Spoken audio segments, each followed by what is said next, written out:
They evicted me from the mansion I designed with my own hands, thinking I was just a senile old man who would wither away in a basement, but they forgot one crucial detail. I am an architect, and I never build a fortress without a secret way to bring it down. My name is Marcus Thorne, and at 72 years old, I thought I was done fighting wars. I spent 40 years shaping the skyline of Chicago, navigating the ruthless politics of city planning and building a legacy for my family. But the sharpest knife didn't come from a business rival. It came from my own blood. Before I tell you how I turned their victory lap into a prison sentence, please hit that like button and subscribe to the channel. It really helps spread these stories to people who need to hear them, and tell me in the comments. Have you ever trusted someone who turned around and stabbed you in the back? I want to hear your story. It was a Tuesday afternoon when the illusion of my retirement shattered completely. I had just returned from a 2-week fishing trip in the Florida Keys. The only time I allow myself to truly disconnect. My bones were tired, but my spirit was high, and I was looking forward to nothing more than my leather armchair, a glass of aged scotch, and the silence of my home. I pulled my vintage Lincoln Continental into the driveway of the estate I had built 30 years ago. Every brick, every beam, every window was placed according to my specific blueprints. I parked the car and grabbed my duffel bag, walking up the stone path that I had laid with my late wife Clara. The late afternoon sun hit the limestone facade, making the house glow with a warmth that usually welcomed me home.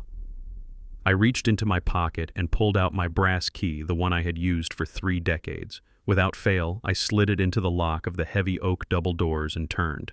Nothing. The key wouldn't budge. I frowned, thinking perhaps the salt air from Florida had stiffened my wrist, so I tried again, jiggling it slightly, hoping to catch the tumblers inside, but it was useless. The mechanism was solid, unyielding, and completely foreign. I took a step back and looked at the hardware. That is when I noticed it. The brass finish I had chosen was gone, replaced by a shiny, modern smart lock with a keypad and a camera lens staring right at me. My heart skipped a beat, not from fear, but from confusion. I checked my phone, thinking maybe Tisha, my daughter, had installed a security upgrade while I was gone and forgot to tell me I was about to dial her number, when the lock buzzed and the heavy door swung open. But it wasn't Tisha standing there. It was Brad, my son-in-law. He was shirtless, wearing nothing but basketball shorts and holding a bottle of imported beer that belonged to my wine cellar. Sweat glistened on his pale chest, and he leaned against the doorframe with a smirk that made my stomach turn. He looked at me not with respect or even surprise, but with the arrogance of a man who thinks he has already won. "Hey, Marcus," Brad said, his voice dripping with casual disrespect. He didn't call me Dad. He didn't call me Mr. Thorne, just Marcus, like I was a stranger who had wandered onto his property. "I think you are confused, old man. This isn't your house anymore." I tightened my grip on my duffel bag. "Excuse me," I said, my voice low and steady, the same tone I used to use when a contractor tried to cut corners on my job sites. "Step aside." "Brad, I am tired, and I want to go inside my home." Brad laughed, a short, sharp sound that echoed in the quiet driveway. He took a swig of beer and shook his head. "You are not listening, Marcus," I said. "This isn't your home anymore, not legally anyway." Before I could process his words, he reached behind the door and tossed something onto the porch steps. It was my other suitcase, the one I kept in the master bedroom closet, packed with my winter clothes. It landed with a heavy thud, spilling a few shirts onto the dusty welcome mat. Then he held up a piece of paper, waving it in front of my face like a flag of conquest do. "You recognize this?" he asked. I squinted at the document. Even from a distance, I could see my signature at the bottom, bold and unmistakable, but the header wasn't for a medical proxy, which is what I thought I had signed last month. It was a quitclaim deed, a legal document transferring full ownership of the property to Brad and Tisha. My mind raced back to 3 weeks ago.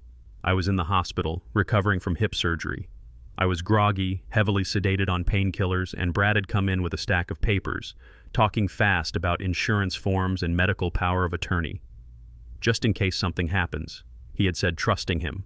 Trusting the man my daughter married, I had signed without reading the fine print. "You tricked me," I said, the realization settling in my gut like cold lead. I was medicated. "Brad, that signature is void." "Good luck proving that in court," Brad sneered, leaning closer, his breath smelling of my expensive beer and arrogance on paper. You gifted this house to us of your own free. Well, you are getting old, Marcus. Your memory isn't what it used to be. Maybe you just forgot how generous you wanted to be. I looked past him into the foyer of the house I built, hoping to see Tisha, hoping to see my little girl running out to apologize, to tell me this was all a sick joke. Tisha, I called out, my voice booming off the stone walls. Tisha, get out here. She appeared from the shadows of the hallway, but she didn't run to me. She stood behind Brad, using his shoulder as a shield. She was wearing a silk robe that I recognized. It belonged to her mother, to Clara. Seeing her wear it while standing next to the man who was stealing my home felt like a physical blow. "Bo, Dad," she said, her voice trembling, but not with regret, with shame. She couldn't even look me in the eye. "Look, it is for the best. Brad says the house is too big for you to manage alone. The stairs are dangerous for your hip, so you steal it." I asked, my eyes locked on hers. "We are not stealing it," she said, parroting words. I knew Brad had fed her. "We are managing your assets. Brad found a nice place for you. It is a studio apartment in the South District ground floor, so no stairs. He already paid the first 2 months' rent." I knew the South District. It was an area of the city I had tried to revitalize 10 years ago but failed. It was riddled with crime, decay, and noise. It was a place you sent things you wanted to forget. "You are sending me to the slums." "Tisha," I asked quietly, "after everything I have done for you." Brad stepped in front of her, cutting off my view. "Listen, old man, you should be grateful. We could have just kicked you to the curb instead of setting you up with a bachelor pad. Now take your bags and get off our property before I call the cops for trespassing. You know how trigger-happy they get when they see someone like you lurking in a nice neighborhood." The racism was subtle, wrapped in a warning, but I heard it loud and clear. Brad had always looked down on me, always thought I was just a lucky black man who didn't deserve the wealth I had accumulated. He thought he was the natural heir to my kingdom simply because he was white and young. I looked at the house again. I looked at the limestone I had imported from Indiana. I looked at the custom copper gutters. I looked at the intricate landscaping. I remembered laying the foundation, pouring the concrete, ensuring that the steel rebar was double the code requirement because I wanted this house to stand forever. I looked at Brad gloating in the doorway, thinking he held all the cards because he had a piece of paper and a new lock. I didn't yell. I didn't raise my fist. I didn't give him the satisfaction of seeing the angry black man he wanted me to be. Instead, I straightened my back, adjusting my posture to its full 6'2" height. I smiled, a cold, dry smile that didn't reach my eyes.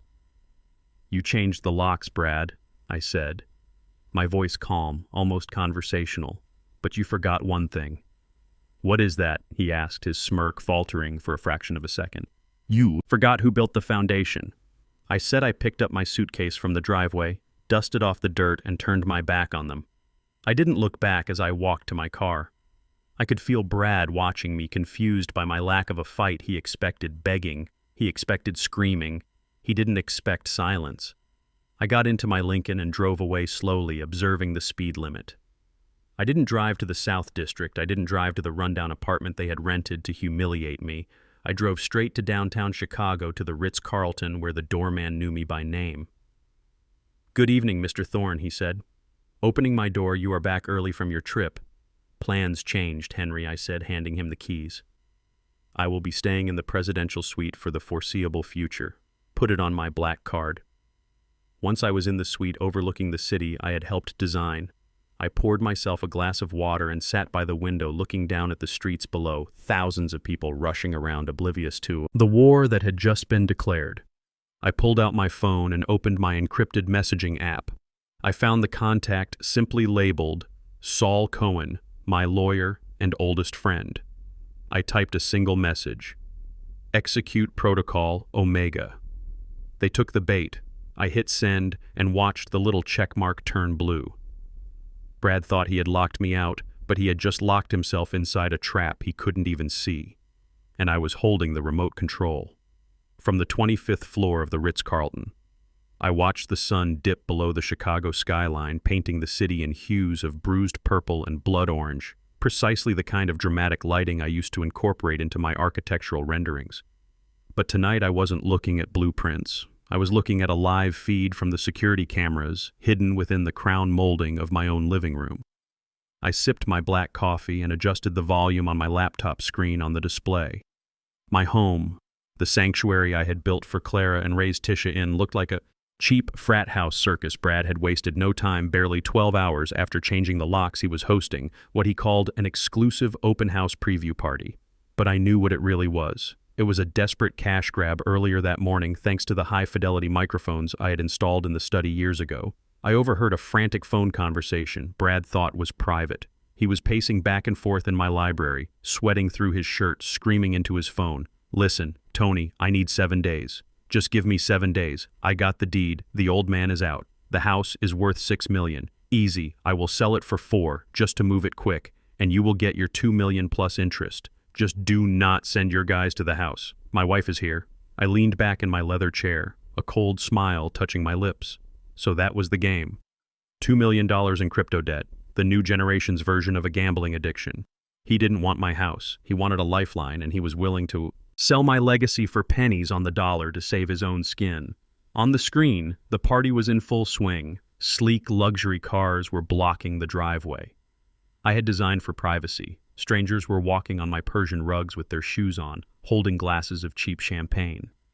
Brad was in the center of the room, wearing a suit that was too tight and a smile that was too wide, playing the role of the lord of the manor. I watched as he led a group of potential buyers towards the fireplace. Above the mantel hung a portrait of Clara painted the year before she died. It was the soul of that room. Instead of showing respect, Brad gestured to it dismissively. "Don't worry about the old decor." He laughed loud enough for the microphone to catch the crackle in his voice. "We are clearing all this junk out tomorrow. This place is a blank canvas ready for modern vision. You know how these old folks are? They hold on to garbage." My grip on the coffee cup tightened until my knuckles turned white. Junk, he called the memory of the woman who raised his wife junk. Tisha was standing in the corner holding a tray of hors d'oeuvres, looking like a servant in her own home. She looked pale, her eyes darting around nervously.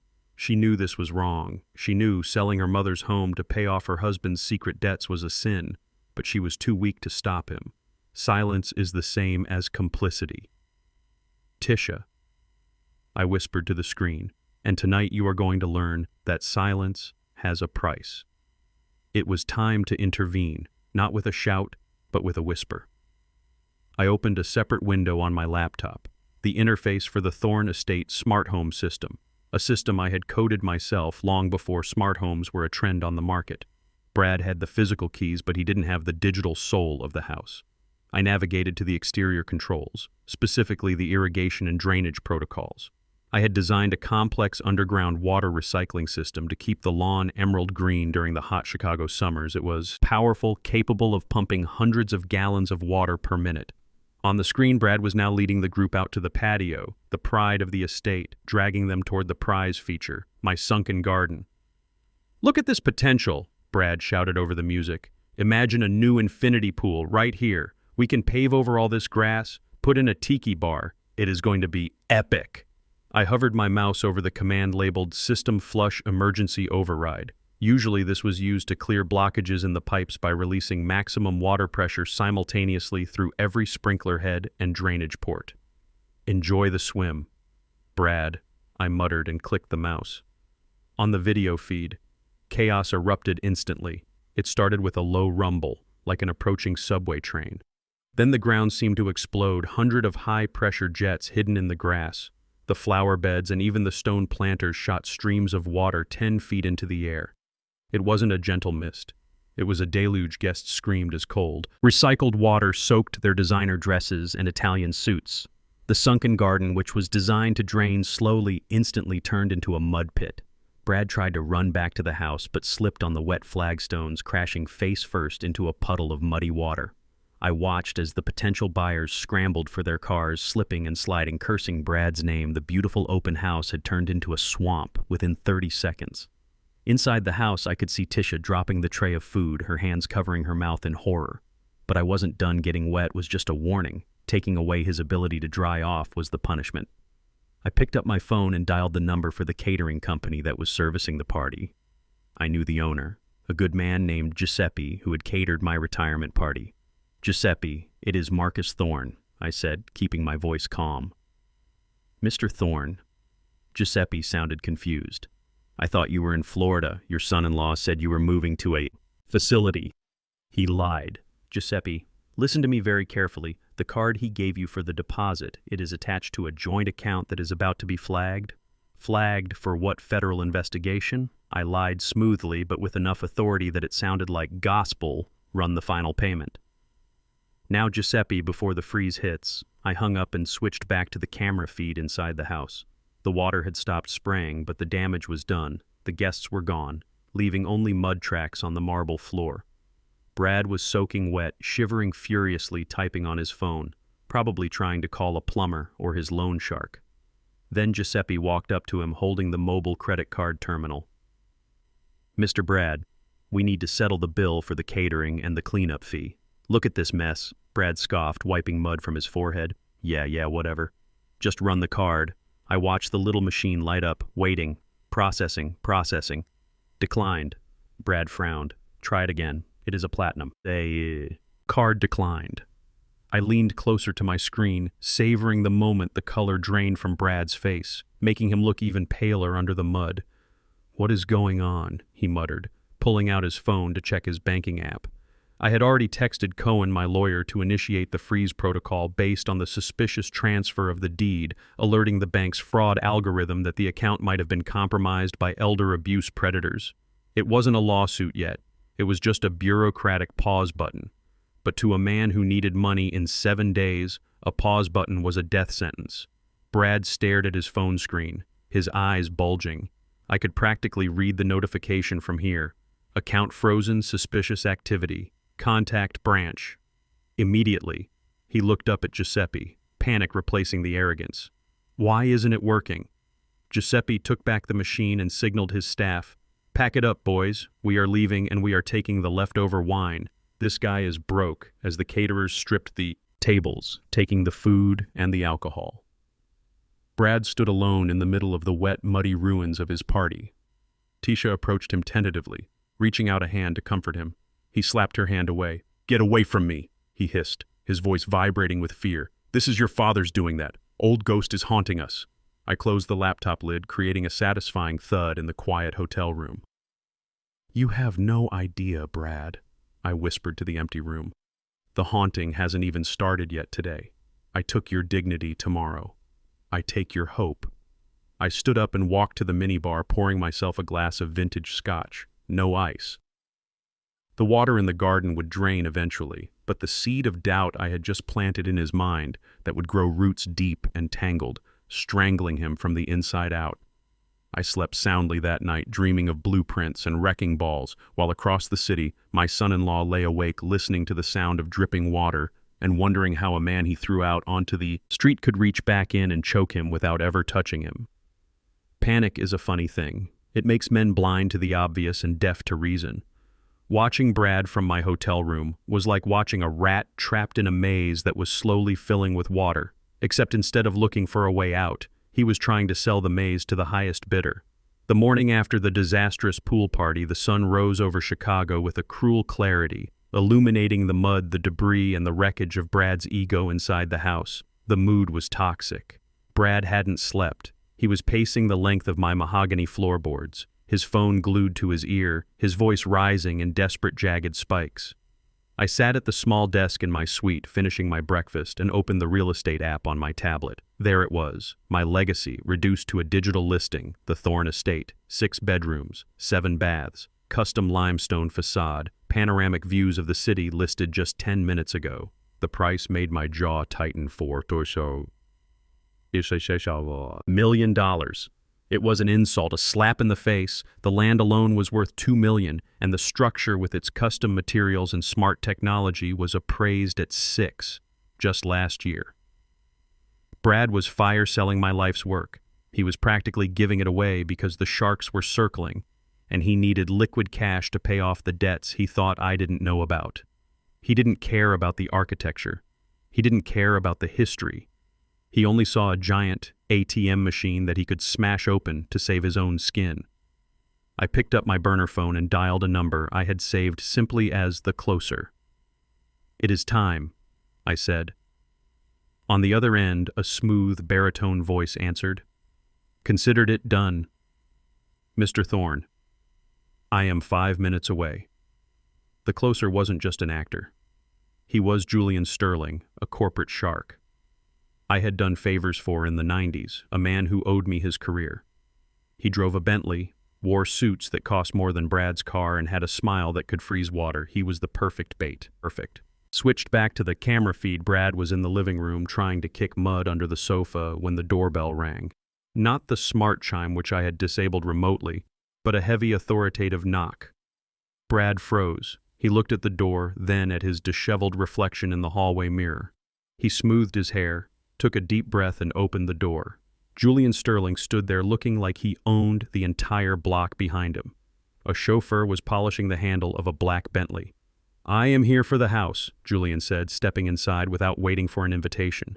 He didn't look at Brad. He looked at the crown molding. He looked at the structural columns. He looked at the space with the cold calculation of a predator assessing a meal. Brad scrambled to catch up. "Wait. Sir, the open house isn't until this afternoon. We are still cleaning up from a little plumbing issue last night." "I am not interested in plumbing," Julian said, cutting him off, his voice echoing in the foyer. "I saw the listing. Online, $4 million cash close in 48 hours, is that correct?" Brad stopped dead. His eyes went wide, the greed instantly overriding the suspicion. I could see the wheels turning in his head. $4 million wired directly to him. Enough to pay off the crypto debt, enough to buy a new sports car, enough to pretend he was a genius. "Yes, that is correct," Brad stammered, trying to sound professional but failing miserably. "We have had a lot of interest already, obviously, but for a cash offer, we could prioritize." "I am not interested in a bidding war," Julian said, walking into the study. "My study." He ran a hand over my drafting table, treating it like furniture included in the sale. "I am a busy man. Mr. I didn't catch your name, Brad."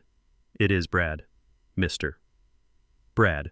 I am flying to Tokyo on Friday. I want this property for my portfolio.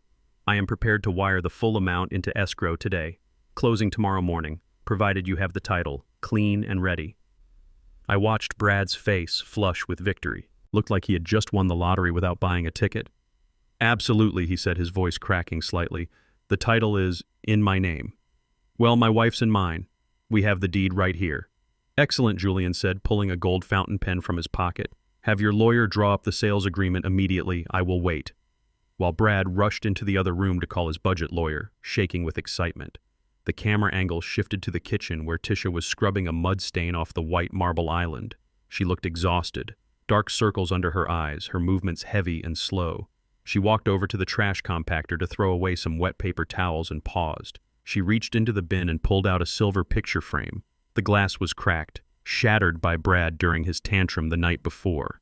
It was a photo of Clara, my late wife, Tisha's mother. It was taken in the garden, the first year the roses bloomed. Clara was laughing, holding a sun hat, her eyes full of light. Tisha stared at the broken photo, her thumb tracing her mother's face. I zoomed in on the feed and saw a tear slide down her cheek, dropping onto the cracked glass. She looked around the kitchen Clara had designed, the kitchen where she had taught Tisha to bake cookies, and she realized what was happening. We were not just being evicted, we were being erased. She set the photo down on the counter and pulled her phone from her apron pocket. Her hands were shaking so bad she almost dropped it. I watched as she dialed a number. My burner phone on the desk buzzed. I looked at the caller ID. It was Tisha. My heart clenched. "Answer it," my instincts screamed. "Tell her it is a trap. Tell her to get out. Tell her to come to the hotel," but I couldn't. If I answered now, if I showed mercy, now she would never learn. She would go back to Brad's manipulation. She would continue to be a victim. I had to let her hit rock bottom so she could find the solid ground to stand on. I let it ring on the phone. Screen behind her, Brad stormed into the kitchen. He had heard the phone ringing. He moved fast, too fast, snatching the phone out of her hand just as she was about to leave a voicemail. "Who are you calling?" he barked, checking the screen, his face twisted into a scowl. "Your father? Are you kidding me, Tisha? Give it back, Brad." Tisha whispered, her voice weak. "He is sitting in a hotel room laughing at us." Brad spat, shoving the phone into his pocket. "We are about to close a $4 million deal. Tisha, $4 million. This is our ticket to freedom. We pay off the debts, we move to Miami. We start over, and you want to call the man who tried to flood us out." "He didn't flood us out," Tisha said, pointing to the window. "It was the system."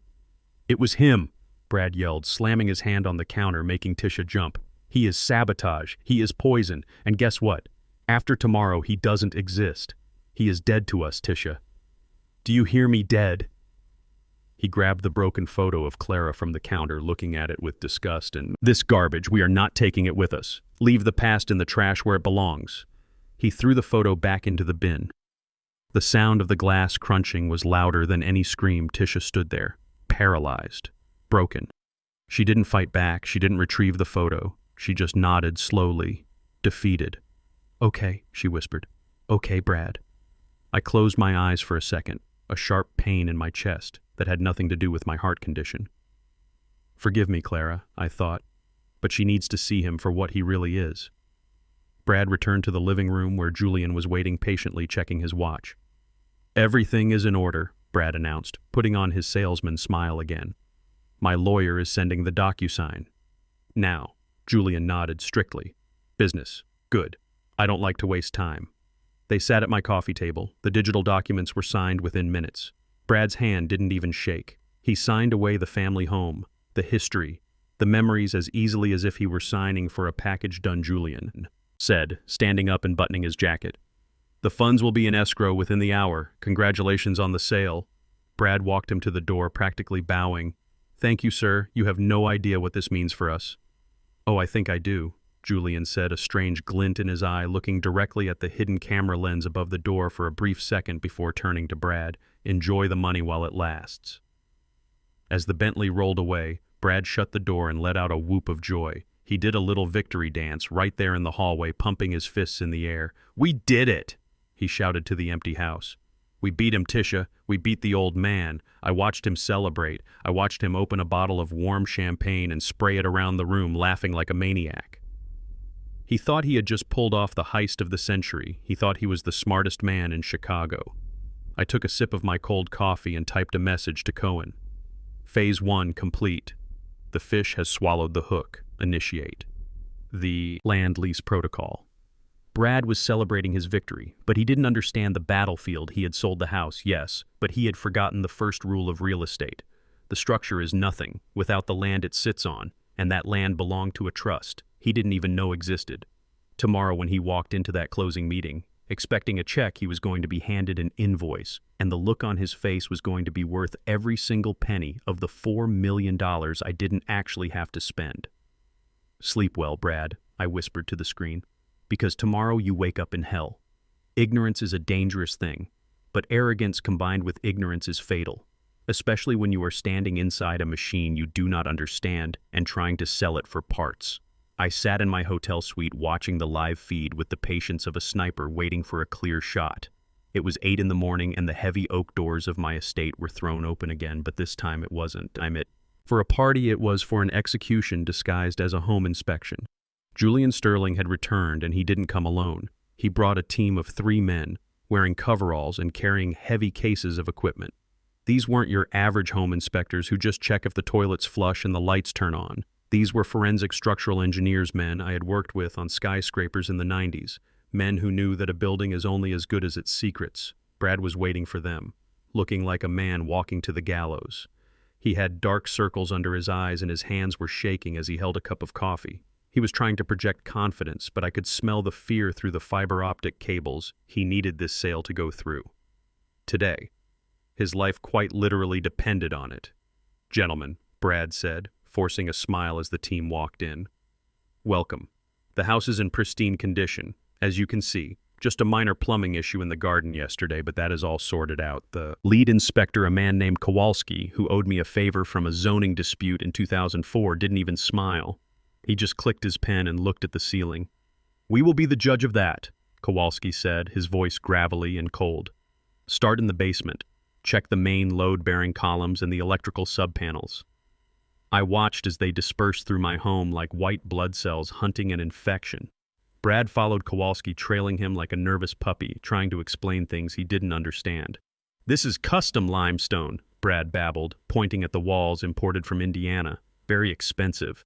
Kowalski ignored him, pulling out a moisture meter and pressing it against the drywall near the baseboards. He made a show of frowning and tapping the device. High moisture content behind the veneer. Kowalski muttered loud enough for Julian to hear. In the foyer.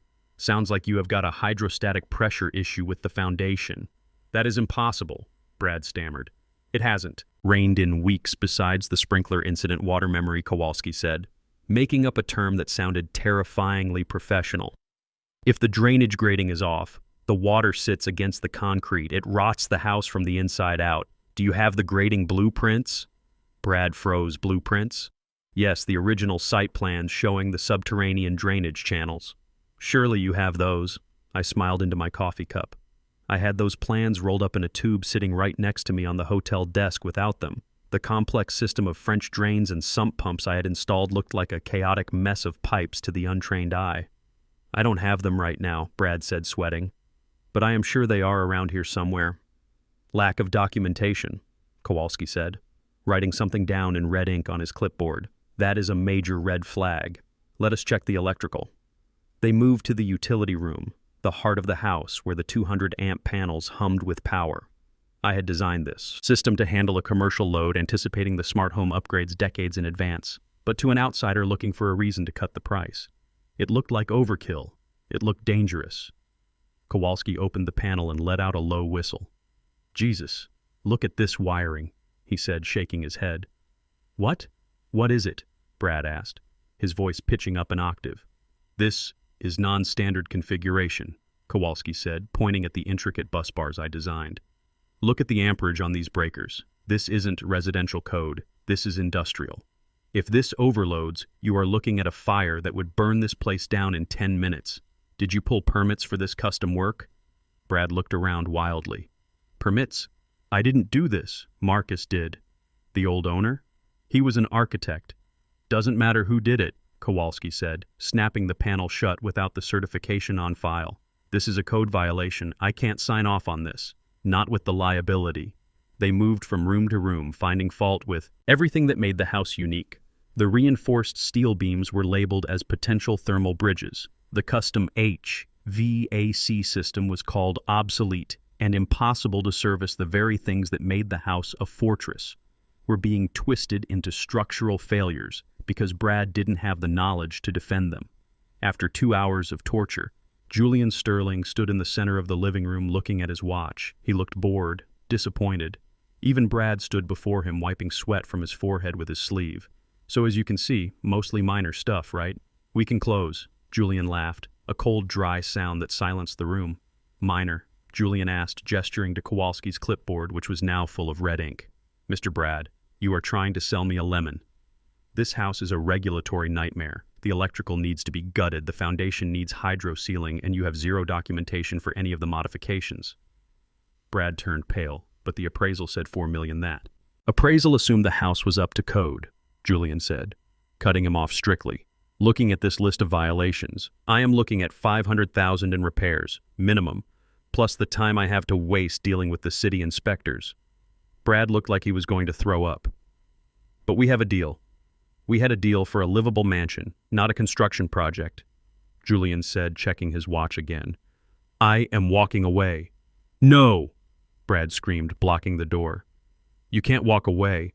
I have people waiting on this money. That is not my problem, Julian said, signaling his team to pack up. Wait. Brad was panting now, desperate. Tell me what you want. Just tell me a number. Julian paused, looking at Brad with disdain.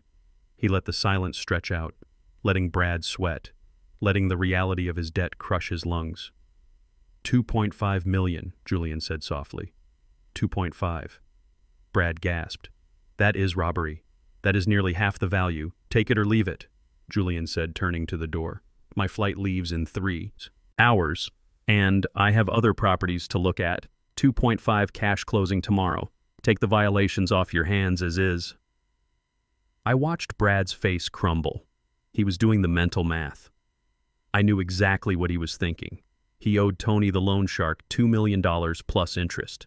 If he sold for 2.5, he could pay off Tony and walk away with maybe $300,000. It wasn't the millions he dreamed of, but it was survival. It was a way out of the hole he had dug. Brad pulled his phone out and looked at a text message. I zoomed in on the feed. Capture. It was a picture of a baseball bat leaning against a car door, sent from an unknown number. The threat was real and immediate. Okay, Brad whispered, his voice broken. Okay, 2.5. Julian didn't smile, he just snapped his fingers, and his assistant pulled a new contract out of a briefcase sign. "Here," Julian said, pointing to the line, acknowledging the new price and the waiver of inspections. Brad took the pen, his hand shaking violently. He signed his name, signing away my legacy for a fraction of its worth just to save his own skin. Tisha was sitting on the stairs watching this unfold.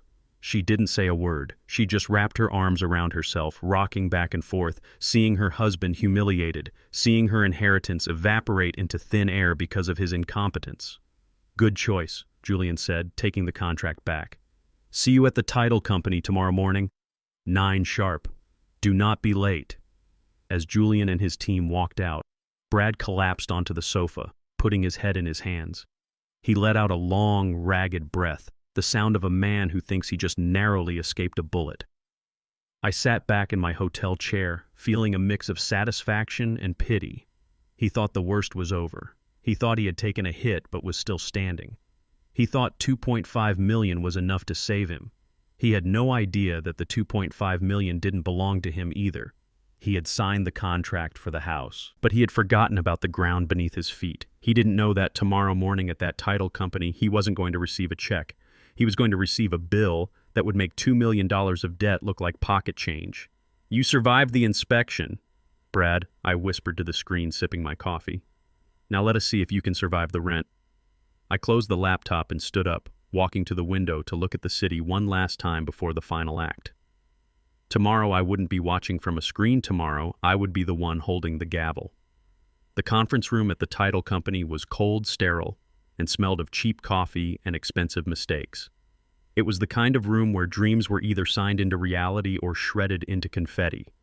I wasn't there physically, but thanks to the open line on Saul Cohen's phone inside his briefcase, I could hear every breath, every scratch of a pen, and every beat of my son-in-law's racing heart. I sat in my hotel suite, overlooking the lake, nursing a cup of lukewarm tea, feeling the adrenaline humming in my veins like a live wire. This was the moment I had been waiting for, the moment the steel jaws of the trap would finally snap shut. Brad was sitting at the head of the long mahogany table, tapping his foot nervously against the floor. He was already spending the money in his head, buying the sports car, booking the first-class tickets to Miami, planning the life he thought he deserved.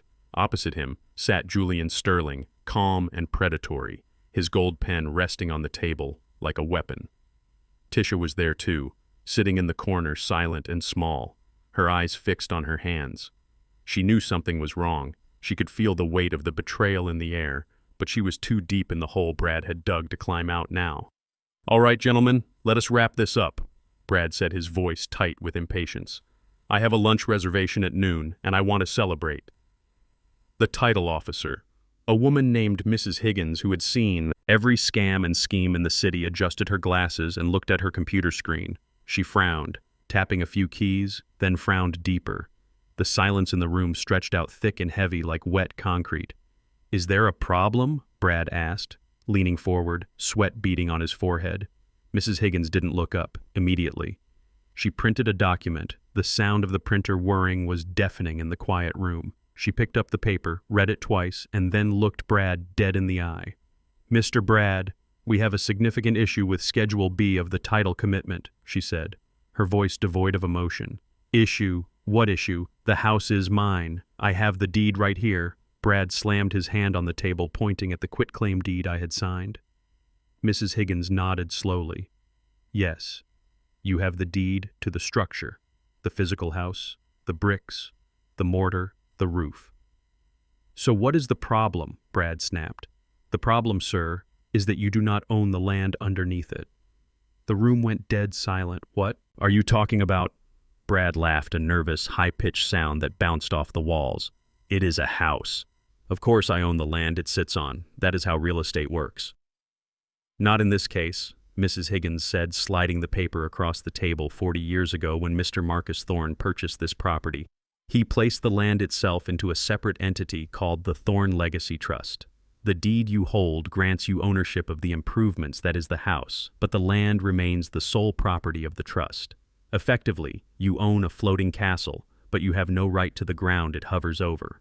I closed my eyes and smiled, letting the memory wash over me. It was a legal maneuver I had executed decades ago on the advice of a mentor, not to trap my family but to protect the estate from city developers who were trying to seize land for highway expansion.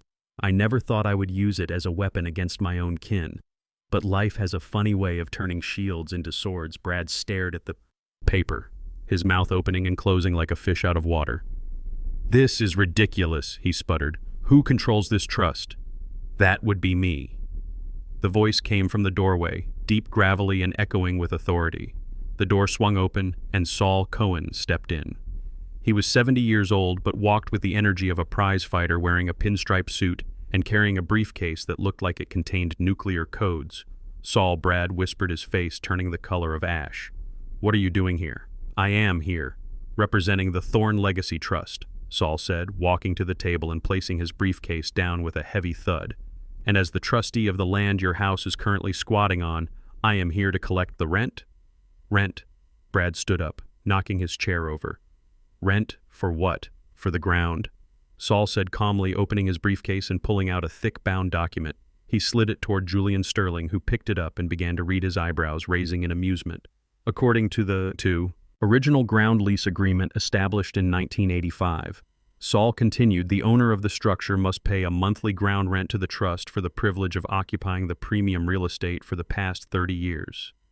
Mr. Thorne waived this fee because he was the beneficiary of both the house and the trust."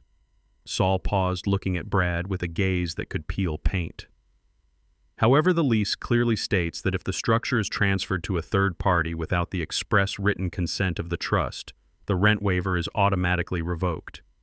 He pulled out an invoice, a single sheet of paper with a number at the bottom that was bold and black. "Since you tricked Mr. Thorne into signing the house over to you," Saul said, his voice dripping with disdain, "you have triggered the revocation clause. The current market rate for ground rent in this zip code for a 2-acre lot is $50,000 a month." "50,000, Brad choked, grabbing the table for support. "Plus," Saul added, raising a finger, "and this is the important part. The lease has a retroactive clause if the waiver is voided due to what the contract defines as a hostile takeover or bad faith transfer, which your little stunt with the quitclaim deed certainly is. The trust is entitled to collect all back rent for the past 10 years at the current market rate." Brad looked at Tisha, then back at Saul, his eyes wild. 10 years. "Correct," Saul said, pulling out a calculator. Though he didn't need it, he knew the number by heart. 10 years times 12 months times $50,000. "Let us see, that comes to $6 million. The number hung in the air, sucking the oxygen out of the room. $6 million.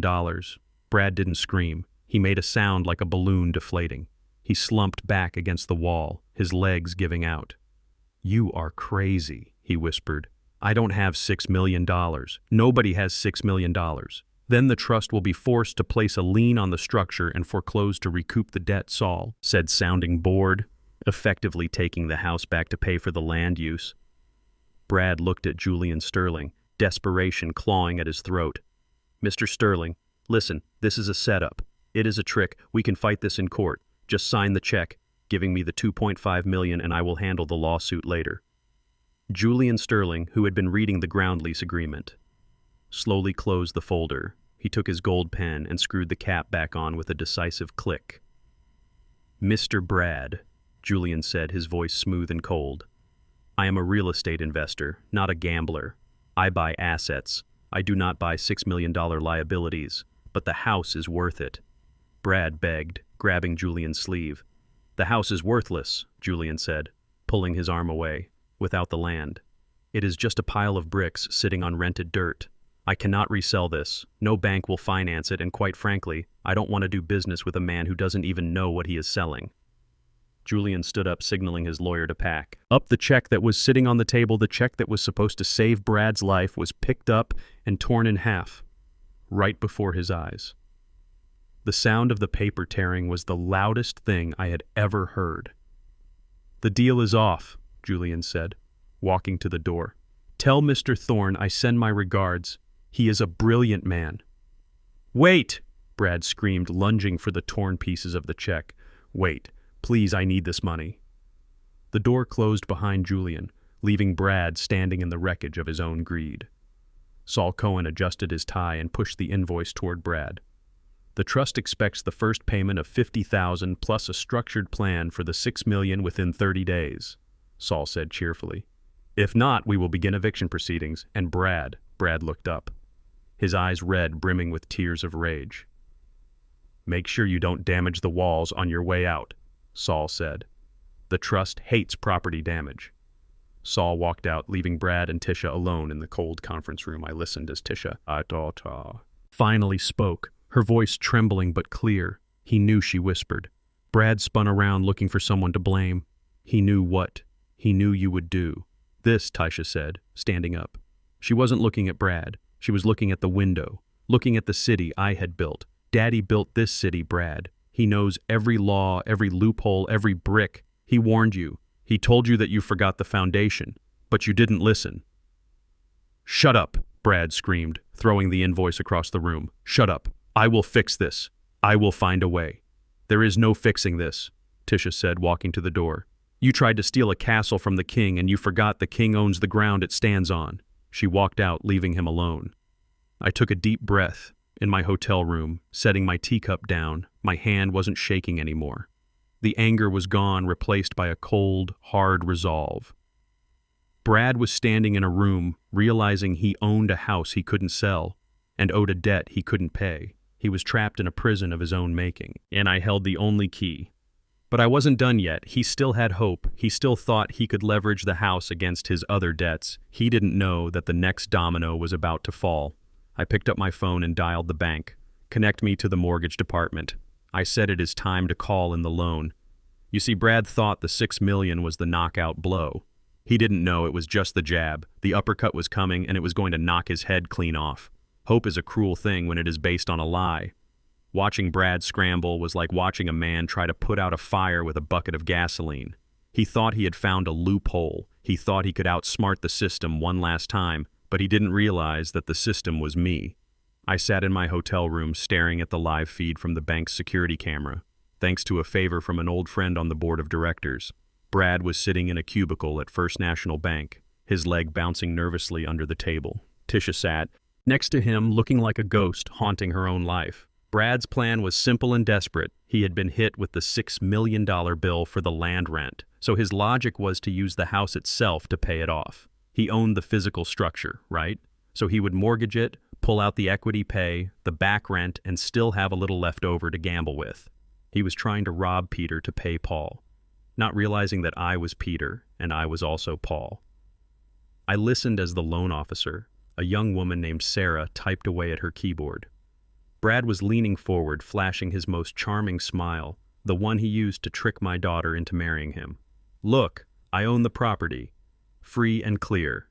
Brad lied smoothly. I have the deed right here in my briefcase. We just want to access some of the equity for a business investment. We are looking for a jumbo loan, maybe $3 million expedited. Sarah nodded, her eyes fixed on the screen. Let me just pull up the title report and run a lien search, Mr. Brad. Should only take a moment. I took a sip of my espresso, the bitterness grounding me. This was the moment the second trapdoor would open under his feet. You see, 20 years ago, when my construction company was expanding rapidly, I needed capital. I didn't want to sell my stocks, and I didn't want to bring in partners. So I did what any smart businessman does. I leveraged my assets. I took out a massive mortgage against my own mansion, but I didn't borrow it from a bank. I borrowed it from my own corporation, Thorne Construction Holdings. Essentially, I lent money to myself using the house as collateral. It is a common strategy for asset protection and tax efficiency. The loan had a very specific clause in it, buried on page 42 in small print, a standard provision known as the due on sale clause. It meant that the loan did not have to be paid back as long as Marcus Thorne owned the home. But the second the title changed hands, the entire balance plus interest became due immediately. Brad didn't know this because he never did a title search. He just forged a signature and stole a deed. On the screen, Sarah stopped typing, her brow furrowed in confusion. She hit the refresh key and adjusted her glasses. Is there a problem? Brad asked, his smile faltering slightly. Mr. Brad, you said this property was free and clear, Sarah said slowly, turning the monitor so he could see it. It is. I have the quitclaim deed, Brad insisted. Sir, that deed only transferred ownership. It did not extinguish existing liens, Sarah explained. According to the county recorder, there is a senior mortgage on this property held by an entity called Thorne Construction Holdings dated May of 2004. Brad laughed nervously. Okay, so what, the old man owes some money to his own company. Big deal, we can just refinance that. Sarah shook her head. I don't think you understand. The principal amount of the loan was $2 million over 20 years with deferred interest. The current payoff amount is just over $3 million. Brad's face went white. $3 million. And Sarah continued, her voice dropping to a professional whisper, because the title was transferred to you without the lender's consent. The acceleration clause has been triggered. The entire $3 million is due immediately. You cannot take out a new loan until this one is satisfied. Brad stood up, knocking his chair back loud enough to startle the customers at the next desk. This is a mistake, he stammered, looking at Tisha, who had buried her face in her hands. That company belongs to her father. He can't owe money to himself. Actually, he can, Sarah said coldly. Corporations are separate legal entities. Essentially, Mr. Brad, you didn't just inherit a house, you inherited a $3 million debt that is now in default because you failed to pay it off upon transfer. My phone buzzed. It was Saul Cohen, right on time. I picked up and put it on speaker, letting his voice fill my hotel room, but imagining it echoing in Brad's empty skull. Mr. Thorne, Saul said, crisp and professional. I just received a notification from the county recorder regarding the unauthorized transfer of the deed as the legal representative for Thorne Construction Holdings. I am obligated to enforce the mortgage contract. Proceed, Saul, I said, looking at Brad's terrified face on the screen. I am sending the demand letter. Now, Saul said, since Mr. Brad is now the legal owner of the structure, he is personally liable for the lien. The total amount due is $3,140,000 payable within 48 hours, or we foreclose. I hung up and watched the scene unfold in the bank. Brad was hyperventilating. He grabbed the desk with both hands, looking like he was about to vomit. Tisha finally looked up, her eyes red and swollen. So let me get this straight, she said, her voice dead calm. We owe the trust. $6 million for the land rent. Brad didn't answer. And we owe Dad's company $3 million for the mortgage, she continued. Brad nodded. Weakly. That is $9 million. Brad, Tisha whispered. $9 million of debt for a house you thought you could sell for $4 million. Brad looked at Sarah, the loan officer desperate for a lifeline. Isn't there anything we can do? Can't we just give the house back? Can't we just undo the deed? Sarah looked at him with pity, mixed with disgust. I am afraid it doesn't work like that, sir. Once you record the deed, you accept the assets and the liabilities. You can't just unsteal something when you realize it is heavy. I turned off the monitor, the satisfaction settling in my chest like a warm fire. Brad had wanted my life so badly. He wanted the prestige. He wanted the address. He wanted the feeling of being a rich man. Well, now he had the full experience. He had the crushing weight of leverage without the foundation of cash flow. He walked into that bank thinking he was a millionaire. He walked out a destitute man carrying a $9 million anchor around his neck. I walked over to the window and looked out at the city I had helped build, every skyscraper out there. Started with a hole in the ground, deep and dark before it could rise to the clouds. Brad was in the hole now, deep and dark, and I was the only one with a ladder. But I wasn't going to lower it. Not yet. He needed to sit in the darkness a little longer. He needed to understand that when you try to tear down a man's castle, you better make sure you don't bury yourself in the rubble. Tomorrow the pressure would crack him. Tomorrow he would turn on the only person who actually loved him, and that would be his final mistake. Because while I could forgive stupidity, I could never forgive cruelty. $9 million, I whispered to the glass. It is a lot of money, Brad. I hope you are good at making license plates. The house was built to withstand hurricanes, earthquakes, and centuries of wear, but it wasn't built to withstand the pressure of a $9 million debt sitting inside its walls. I sat in my hotel room watching the monitors, but the silence in the estate was gone, replaced by the sound of glass shattering and a man screaming at the ghosts of his own failures. It was 11 at night and the lights in the mansion were flickering. I had remotely throttled the power supply to the bare minimum, just enough to keep the refrigerator running and the security system active, but not enough to light the crystal chandeliers Brad loved so much.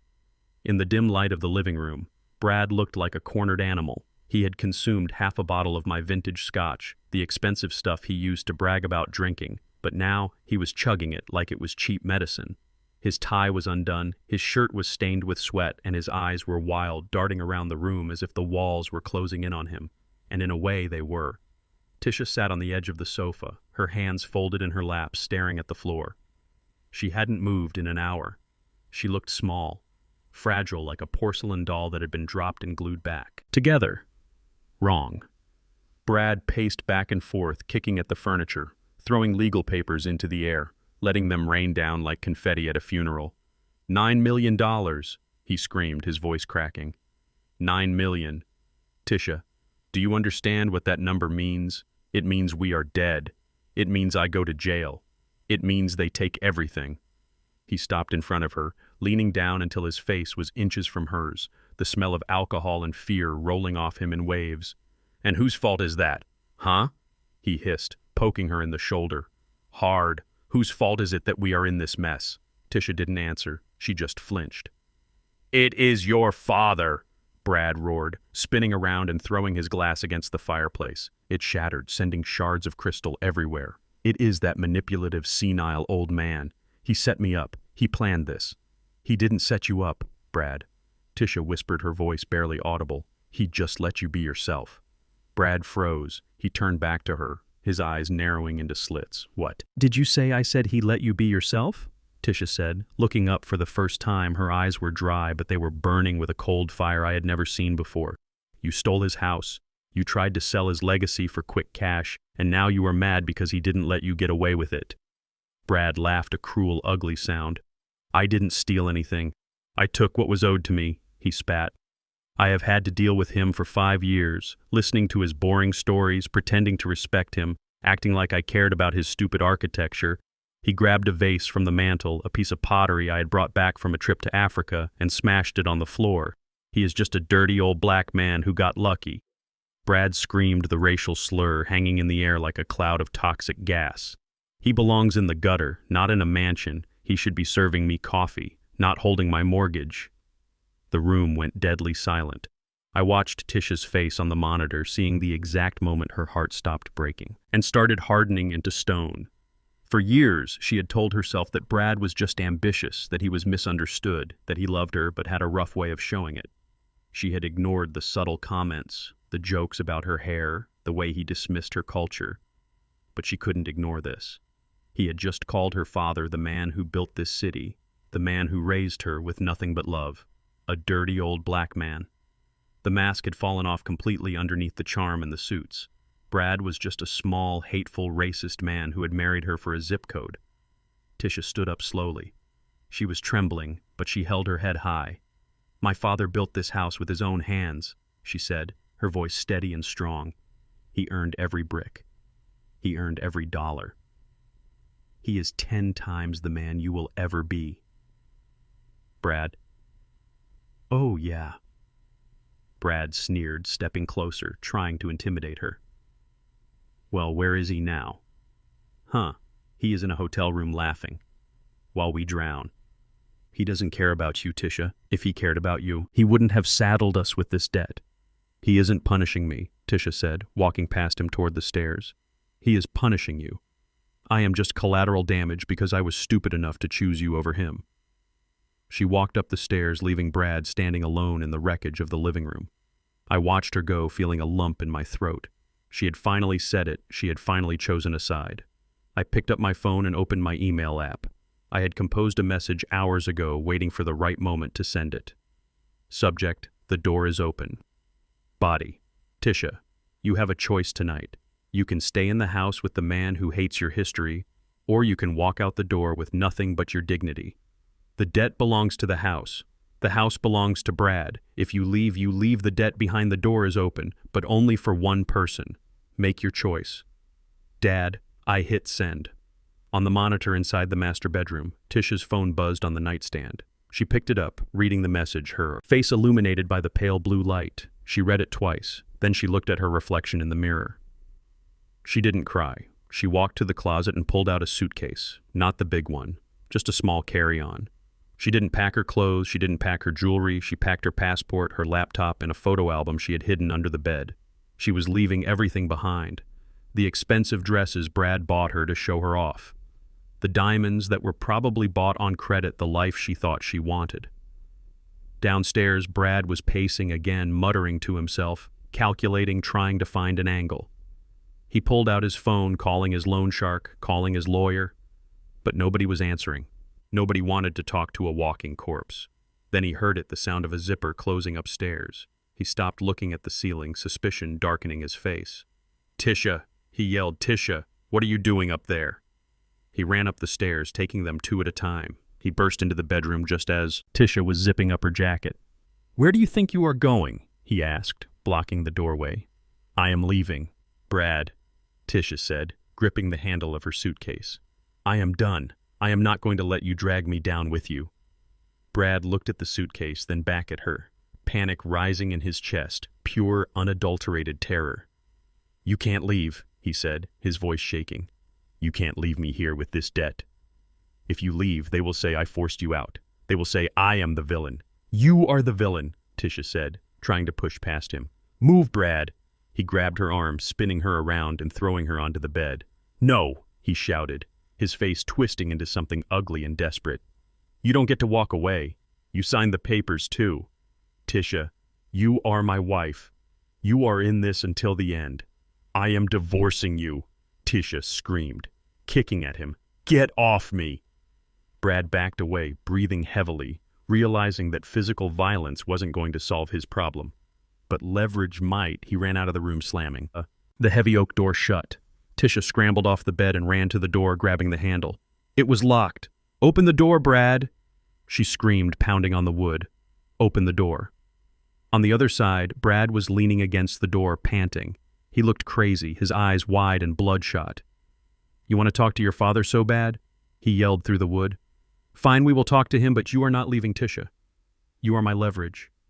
He pulled out his phone and dialed my number. In my hotel room. My phone rang, seeing his name on the caller ID made my blood run cold. I answered, not saying a word. "Listen to me, old man." Brad screamed into the phone. "I know you can hear me. I know you are watching." "I am listening, Brad." I said, my voice calm but deadly. "I have your daughter, Brad," said his voice trembling with a manic energy. "She is locked in the master bedroom and she isn't coming out until you wipe the debt clean." "You are making a mistake, Brad," I said, standing up, reaching for my jacket. "Kidnapping is a federal crime. It is not kidnapping if it is my wife in my house." Brad laughed, a sound that was close to sobbing. "I want the liens removed, Marcus. I want the ground rent waived. Send me the confirmation in 1 hour, or I start burning this house down room by room with her inside." He hung up. I stared at the phone for a second, feeling the old rage, the rage I had suppressed for 40 years rising up like a tidal wave. He had crossed the line. He had threatened my blood. I didn't call the police. Not yet. The police would take too long to negotiate, and Brad was unstable. I opened my laptop and typed in a new command code into the smart home system. System override protocol lockdown. I wasn't going to wipe the debt. I was going to turn that house into a cage. Brad thought he had a hostage, but he didn't realize that I had designed the master bedroom as a panic room. The door he had locked wasn't just wood, it was reinforced steel core, and the ventilation system was independent. I typed a message to Tisha, "Stay in the room. Do not come out. Help is coming." Then I grabbed my keys and walked out of the hotel room. I wasn't an architect anymore. Tonight I was a father, and I was going to dismantle that house, brick by brick if I had to. Brad wanted a negotiation. He was about to get a war. There is a specific kind of silence that falls over a man when he realizes the person on the other end of the phone line has ceased to be a human being and has become a target. I stood on the sidewalk outside the Ritz-Carlton, the wind off Lake Michigan cutting through my jacket, but I didn't feel the cold holding the phone to my ear, listening to Brad's ragged breathing. I felt a terrifying clarity settle over me like a suit of armor. "You have 1 hour, Marcus," Brad hissed into the phone, his voice trembling with a mixture of adrenaline and cheap scotch. 1 hour to email me the waiver for the ground rent and the release of the mortgage lien, or Tisha is going to have an accident. I didn't say anything. I just walked to my car and slid into the driver's seat, closing the door to shut out the city noise.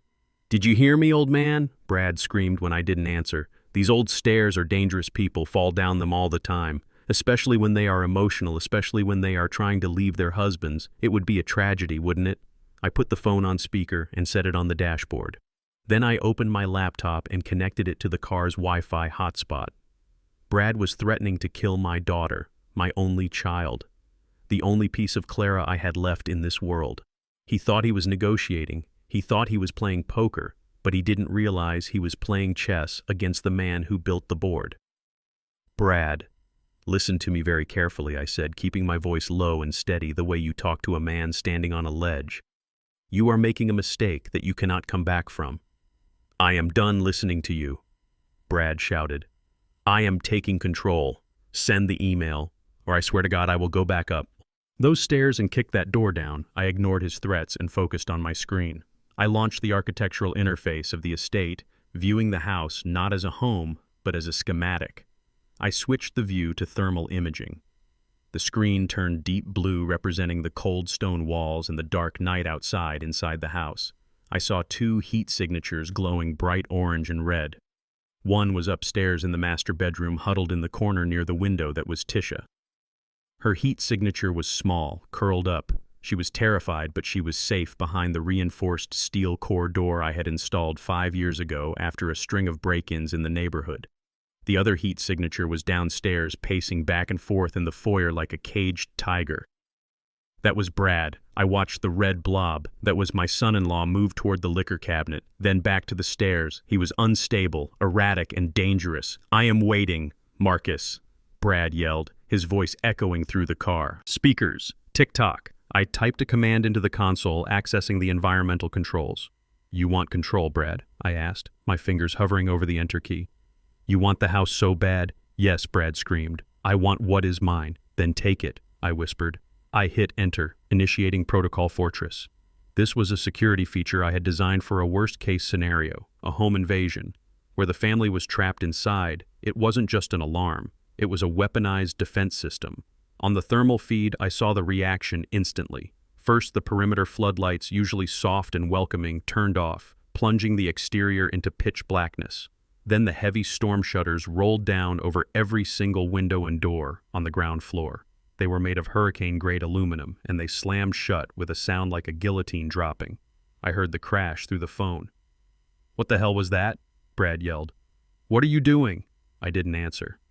I typed the next command, internal lockdown. The magnetic locks on every interior door engaged, sealing the kitchen, the library, and the living room off from the hallway. Brad was now trapped in the foyer, a 20 by 20 foot box of expensive marble. Then I turned on the sound. The internal sirens didn't just beep, they screamed at 120 decibels, a frequency designed to disorient and incapacitate intruders combined with the strobe lights I activated in the hallway. The foyer became a kaleidoscope of blinding white flashes and ear-piercing noise. Through the phone I heard Brad scream, but it was drowned out by the wail of the siren. I heard the phone clatter to the floor as he dropped it, covering his ears. He was blind deaf and trapped in a box of his own making. I watched his heat signature on the screen. He was stumbling, spinning in circles, crashing into the walls, trying to find a way out. He ran to the front door and pulled on the handle, but the magnetic locks held fast. He ran to the window, but the metal shutters were impenetrable. He was a rat in a steel trap. I picked up my phone and dialed 911-911. "What is your emergency?" the operator asked. "My name is Marcus Thorne," I said, my voice calm. "I am the owner of the estate on Highland Drive. My security system has been triggered. I have a visual confirmation of a hostage situation inside. My son-in-law has barricaded himself in the house and is threatening to kill my daughter. He is armed and unstable. I am dispatching units now, sir. Stay on the line." I didn't need to stay on the line. I had already programmed the smart home to patch the 911 dispatch directly into the house's intercom system. I switched my laptop view to the external cameras. Within 4 minutes, I saw the blue and red lights flashing in the distance, blocking out the darkness. 4 patrol cars screeched to a halt at the gate, followed by a SWAT van. They didn't need to break down the gate. I opened it remotely, welcoming them in. I watched as the officers swarmed the property, weapons drawn, moving. With tactical precision, they approached the front door, expecting a fight but finding a fortress. I waited until they were in position. Then I cut the siren. The silence that followed was heavy and ringing. I picked up the intercom microphone on my laptop app. My voice was about to be projected into the foyer at maximum volume. "Brad," I said, my voice booming through the house like the voice of God. "Open the front door. Keep your hands where they can see them. It is over." On the thermal feed, I saw Brad freeze. He was huddled against the door, shaking, convulsing from the sensory overload. He didn't have any fight left in him. The house had beaten him. Slowly shaking, he reached up and unlocked the deadbolt. I disengaged the magnetic lock remotely. The door burst open and the police poured in, shouting commands. Get down on the ground." Now I watched the red blob that was Brad get tackled to the floor. I saw the heat bloom as 3 officers pinned him down, cuffing his hands behind his back. I let out a breath. I didn't know I was holding. My hands were trembling slightly now that the adrenaline was fading. I switched the camera view to the upstairs landing. 2 officers were running up the stairs, guns raised, moving toward the master bedroom. "Tisha," I whispered, watching the screen. "It is okay, baby. It is okay." I unlocked the master bedroom door remotely, just as the officers reached it. Tisha stepped out, still holding her suitcase, looking terrified but unharmed. She looked down over the railing at the chaotic scene below, seeing her husband, the man she had loved, the man she had protected, being dragged out of the house in handcuffs, screaming obscenities. Brad looked up and saw her. "Tisha," he screamed, his face twisted with hate. Tell them, it is a mistake. Tell them your father is crazy." Tisha didn't say a word. She just watched him get shoved into the back of a squad car. She stood there on the landing, the queen of a broken castle, looking down at the jester who tried to steal the crown. I closed the laptop and started the engine of my car. The drive back to the house took me 20 minutes. When I arrived, the police lights were still spinning, painting the limestone walls in red and blue. I walked past the yellow tape, nodding to the sergeant who recognized me. "Mr. Thorne," the sergeant said, touching the brim of his hat, "we have him in custody, domestic battery extortion, and unlawful imprisonment. Your daughter is giving a statement inside." "Thank you, Sergeant," I said. "I will press full charges." I walked into the house, stepping over the shattered glass of the vase. Brad had broken. The foyer smelled of fear and stale sweat. Tisha was sitting on the bottom step of the grand staircase. A police officer was draping a blanket over her shoulders. She looked up when I walked in. Her eyes were red, but they were dry. "Daddy," she whispered. I sat down next to her, putting my arm around her shoulders. She leaned into me, resting her head on my chest. She felt small, fragile, but alive. "He said he was going to kill me," she said, her voice flat. "He said I was worth more, dead because of the life insurance." I tightened my grip on her. "He is never going to hurt you again, Tisha." I promised. The house took care of him. She looked around at the metal shutters that were still down, at the red emergency lights pulsing on the keypad. "You knew," she said. "You knew he would do this." "I knew he was a weak man," I said. "And weak men do dangerous things when they are cornered. I just made sure the corner was made of steel." We sat there for a long time, watching the police process the scene. The house was a mess. The party debris from yesterday was still there. The mud on the floor, the broken glass.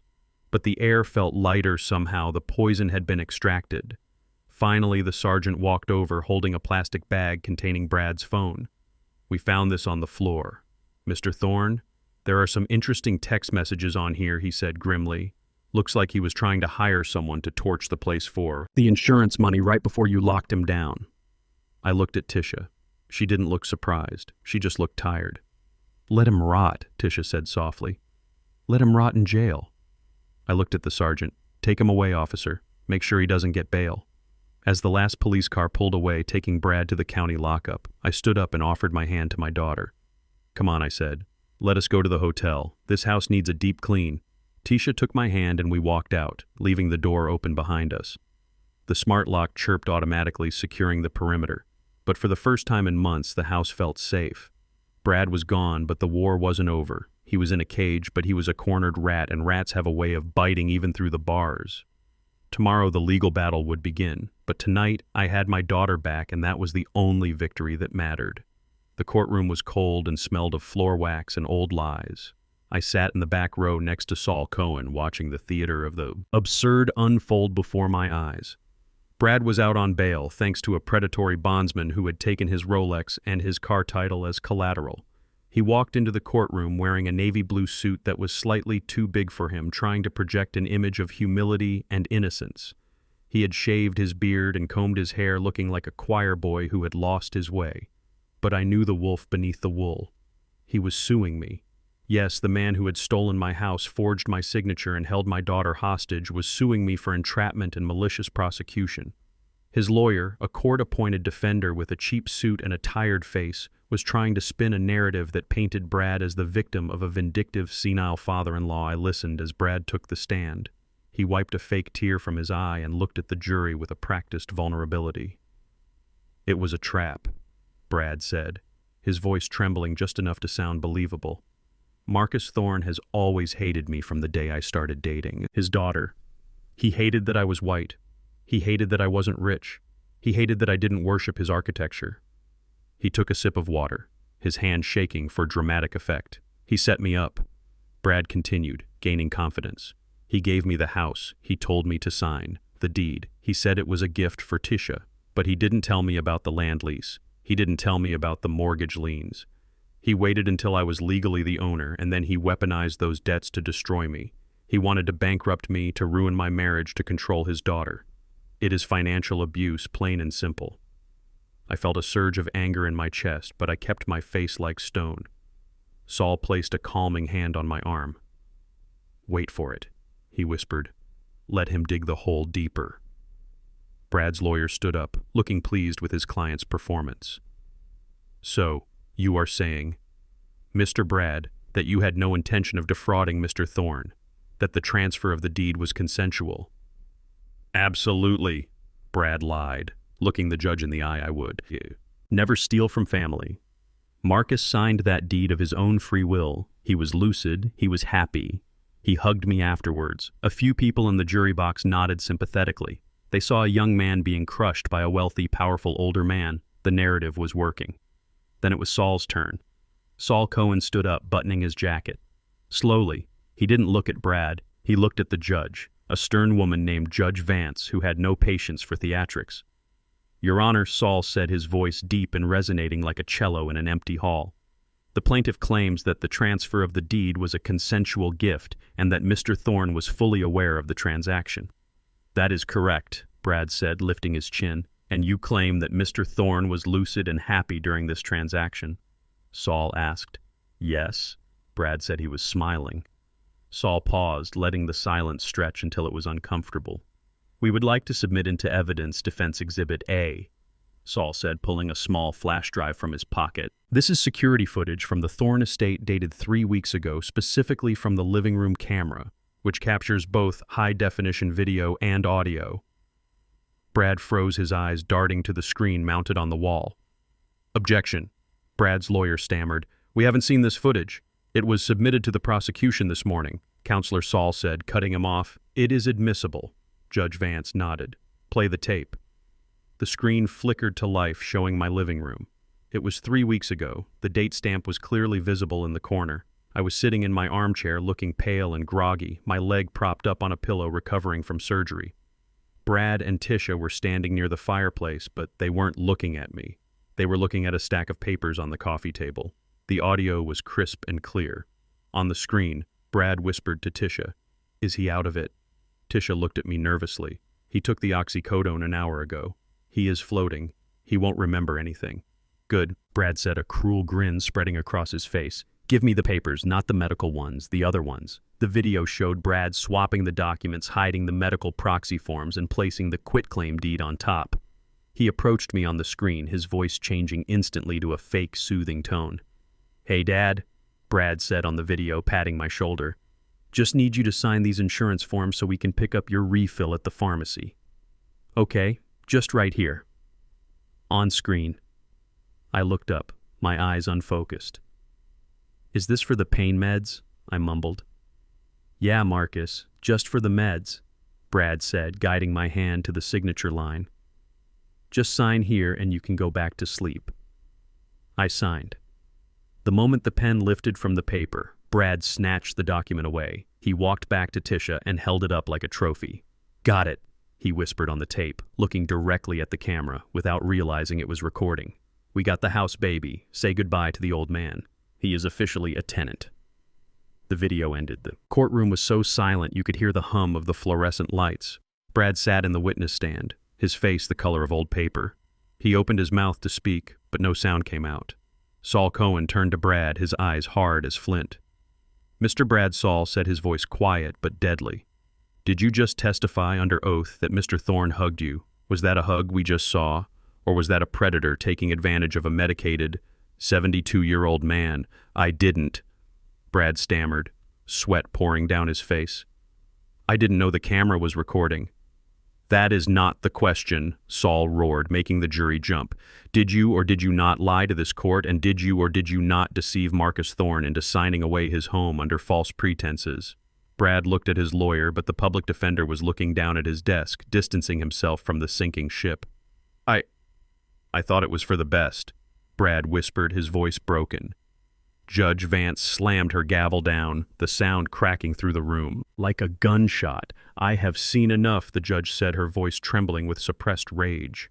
She turned to Brad, looking at him with an expression of pure disgust. "Mr. Brad, not only have you wasted this court's time with a frivolous lawsuit, but you have also provided irrefutable evidence of your own crime."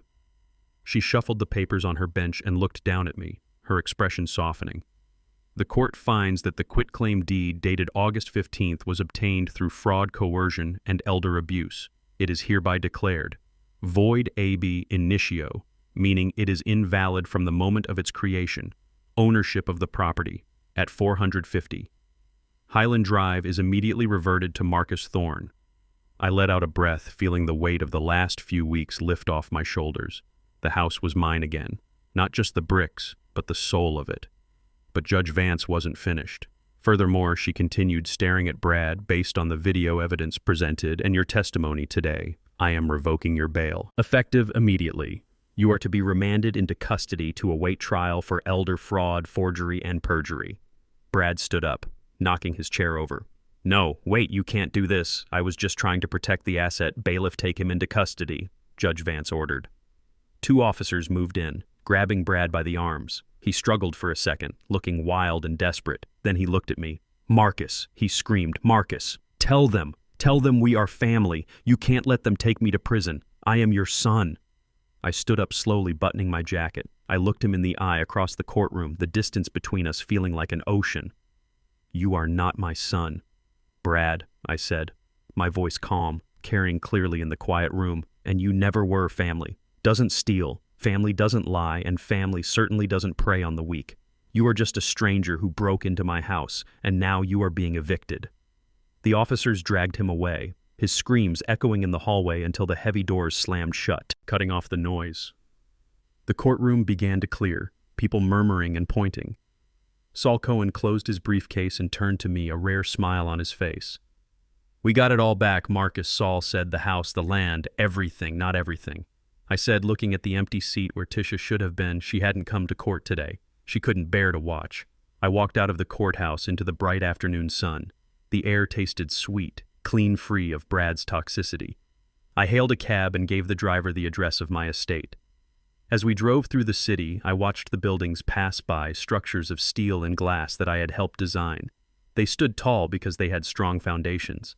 Brad had tried to build a life on a foundation of lies, and now he was buried under the rubble. I pulled out my phone and dialed a number. Not Tisha's, not yet. I dialed the number of a cleaning crew. "Hello," I said. "I need a full team at the Thorne estate immediately. I want every carpet cleaned, every wall scrubbed, and every lock changed again." I hung up and looked out the window. I had won the war, but the battlefield was still scarred. My daughter was somewhere in the city, alone and broken, starting from scratch at 35 years old. But as I watched the skyline, a thought occurred to me. Sometimes you have to demolish a building before you can build something better. Tisha was broken. Yes, but she was free for the first time in years. She was free from his influence, free from his debt, and free from his lies. Now the real work would begin, not the work of saving my house, but the work of rebuilding my daughter. I closed my eyes and let the car take me home for the first time in weeks. I wasn't going back to a crime scene. I was going back to a blank slate. And as an architect, blank slates were my specialty. Victory leaves a strange taste in your mouth.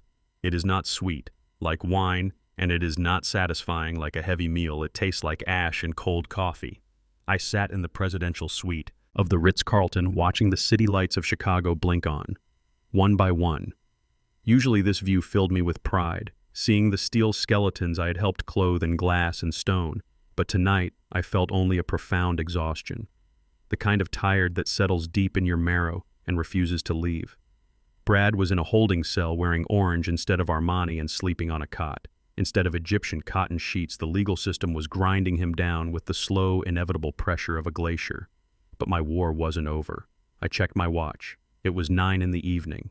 There was a knock at the door, faint and hesitant. Not the knock of room service and not the knock of a lawyer. It was the knock of a child who knows they have broken a window and is afraid to face the music.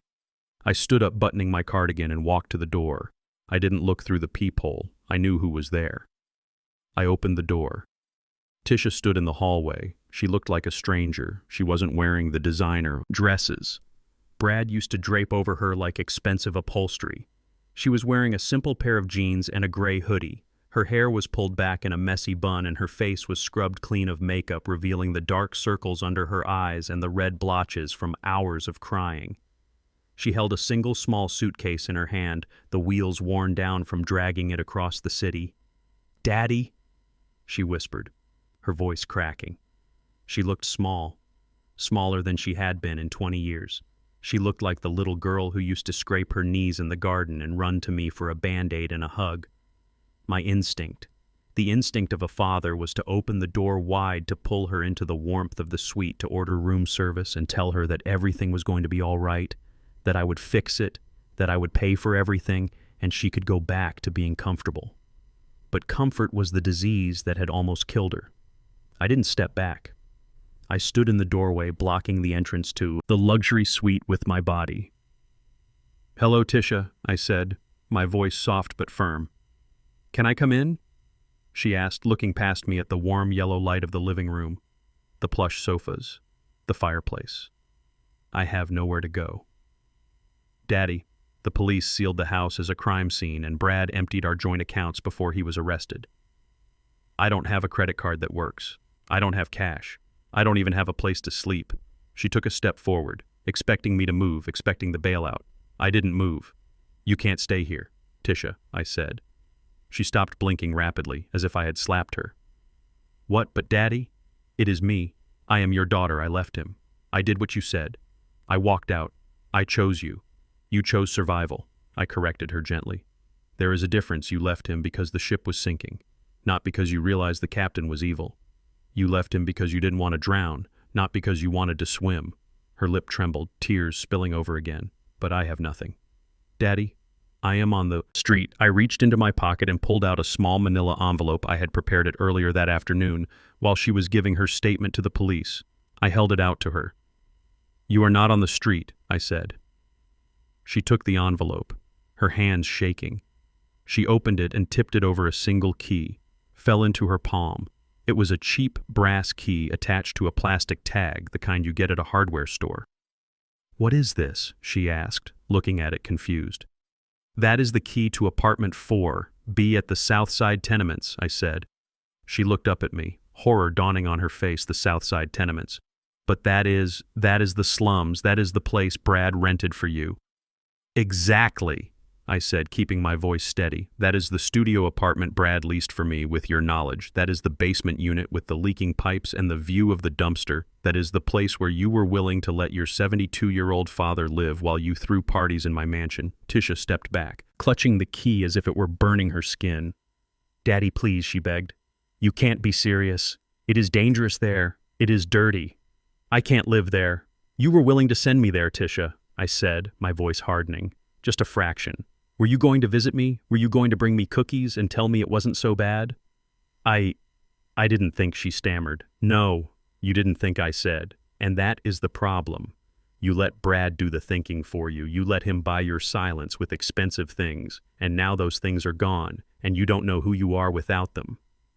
I leaned against the door frame, looking at her with a mixture of love and pain. "This isn't punishment, Tisha. This is an education. For 35 years I have shielded you. I built a castle around you to protect you from the world. But the walls were too high and you forgot what the ground felt like. You forgot that respect is something you earn, not something you inherit. I pointed to the key in her hand. The rent is paid for 3 months. I said, that is the only handout you are getting. 3 months, she whispered. 3 months, I repeated. I have frozen your trust fund. I have canceled your supplementary credit cards. You have 90 days of shelter starting tonight. After that, you pay the rent yourself. But how, she cried. I haven't had a job in 10 years. Brad didn't want me to work. Then you will learn. I said, you have a degree, you have a brain, and you have 2 hands. Get a job. Waitress, receptionist, cleaner. I don't care. Earn $1. Tisha, earn $1 single. That didn't come from a man, and see how different it feels. She looked at me, searching for a crack in the armor, searching for the daddy who used to buy her a pony when she cried. But that daddy was gone. He had to die so she could live. You hate me, she whispered, wiping her nose with her sleeve. I love you more than you can possibly understand, I said, my voice thick with emotion. I love you enough to let you fall. I love you enough to let you struggle, because if I pick you up right now, Tisha, you will never learn to stand. You will just find another Brad, another man to lean on, another crutch, and the next time I might not be here to save you. I reached out and touched her cheek, brushing away a tear. Go to the apartment.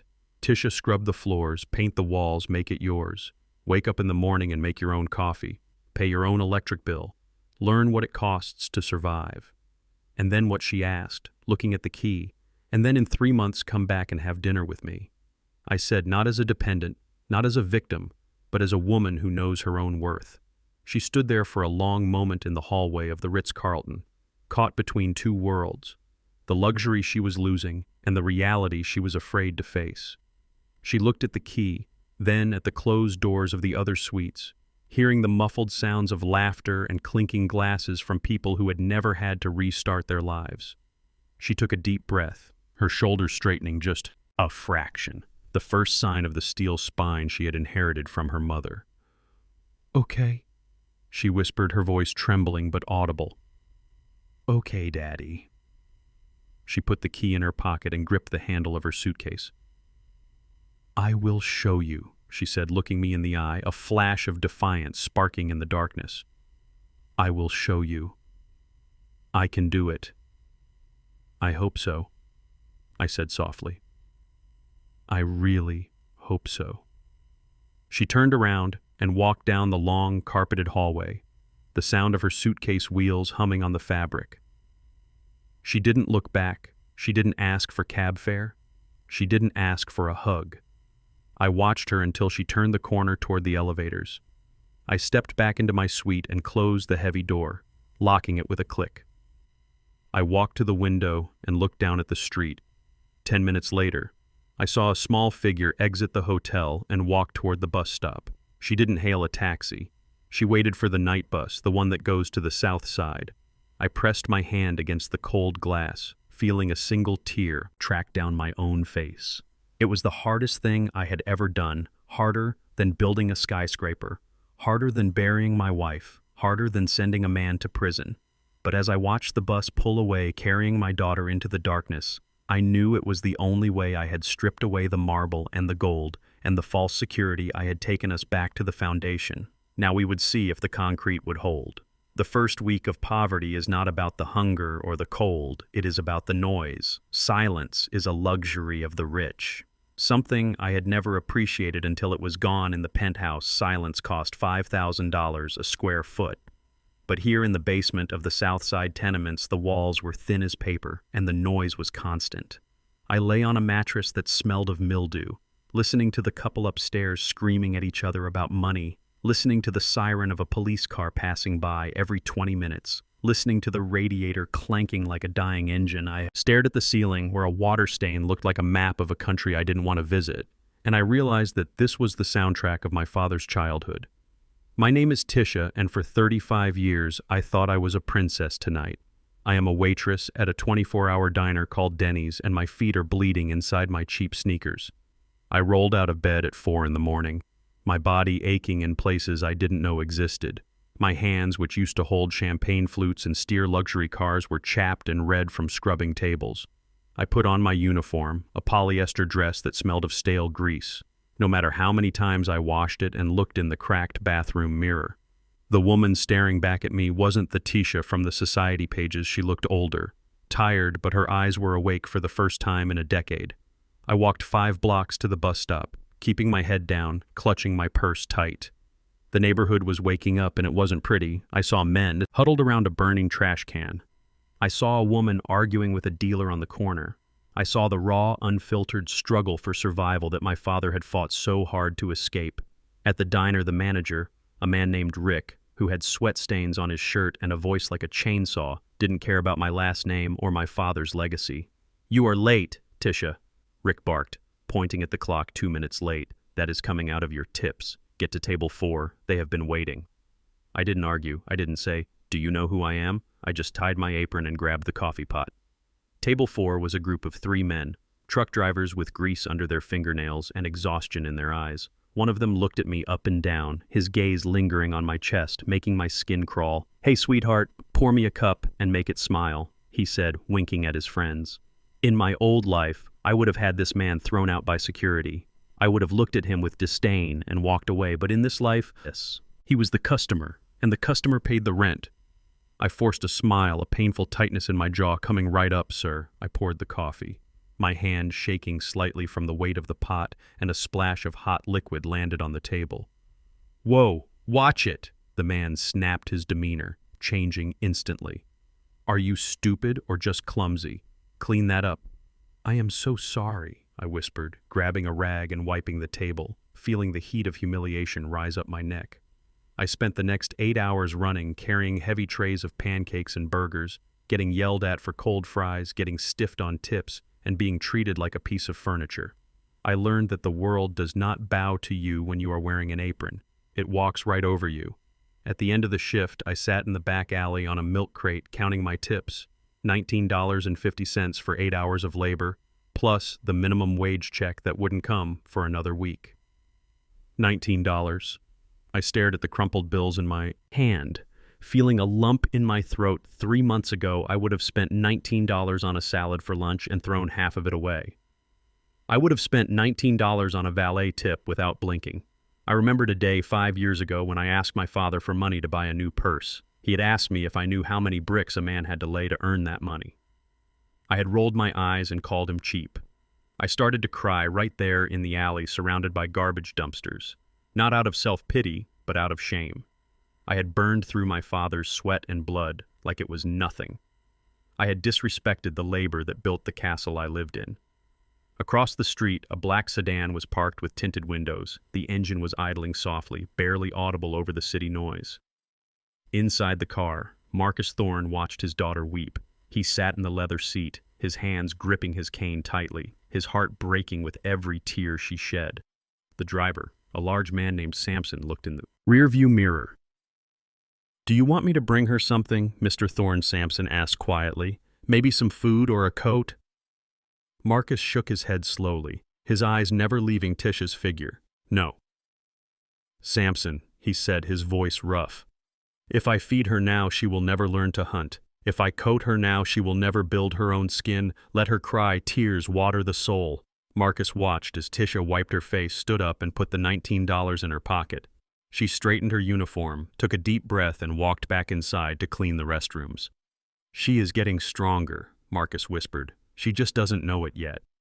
That night, Tisha walked home, her legs feeling like lead. She stopped at a corner store and bought a loaf of bread, a jar of peanut butter, and a single apple. Counting out the coins carefully, she had $3 left. When she got to the basement apartment, she saw an envelope slid under the door. It had no stamp, just her name scrawled in handwriting. She recognized instantly it was from Brad.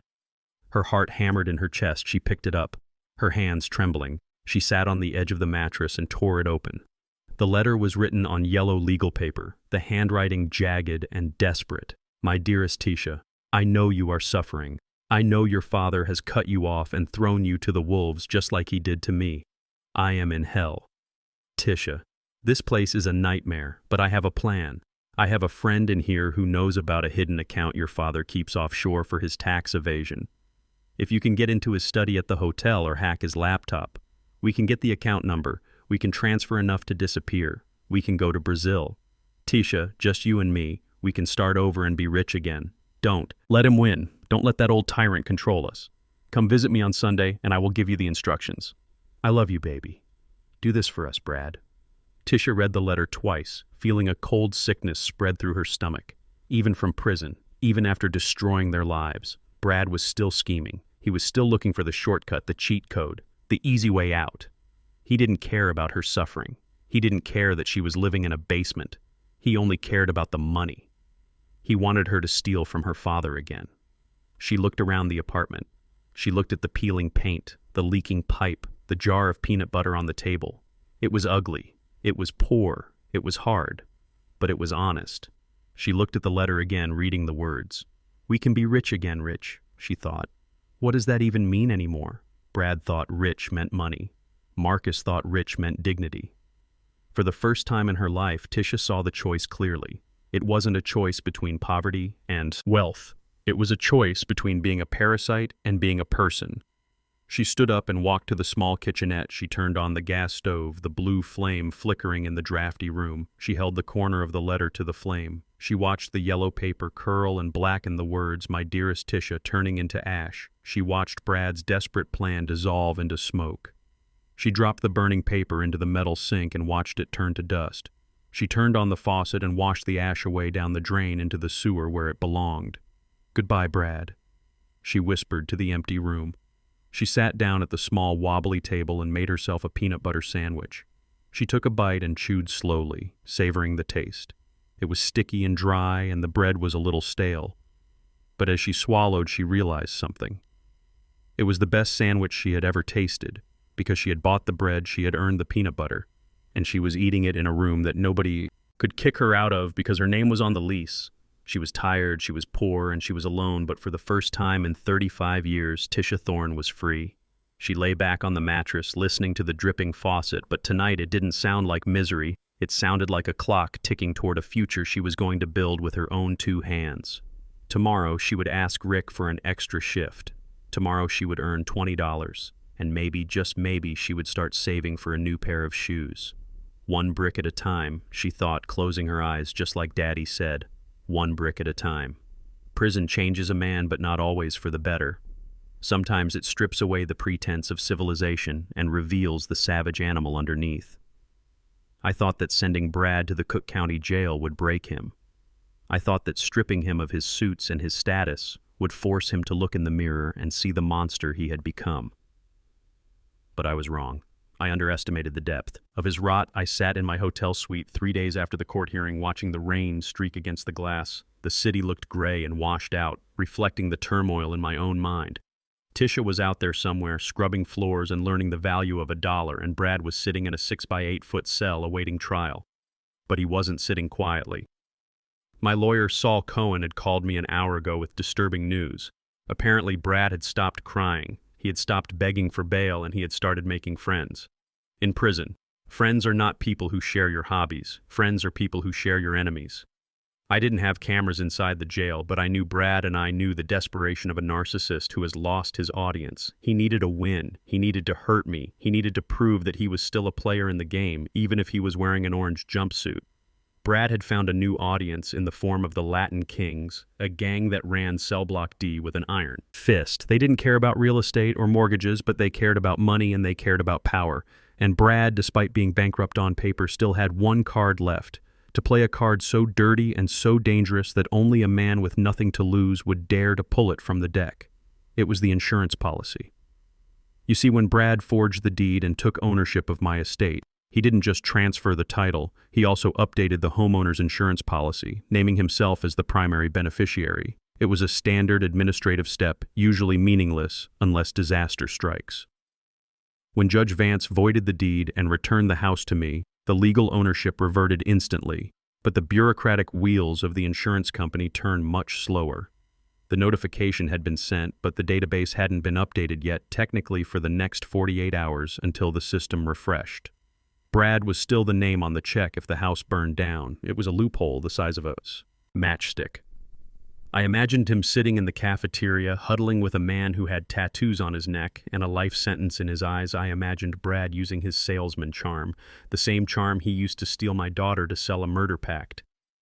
"Burn it down," Brad would whisper, his eyes feverish with hate. Burn it to the ground. The policy is worth $6 million. If it is a total loss, I get the check. I pay you 20% and we both win. He was willing to destroy my life's work. The limestone, I imported the wood, I carved the sanctuary, I built for my wife just to get a payout.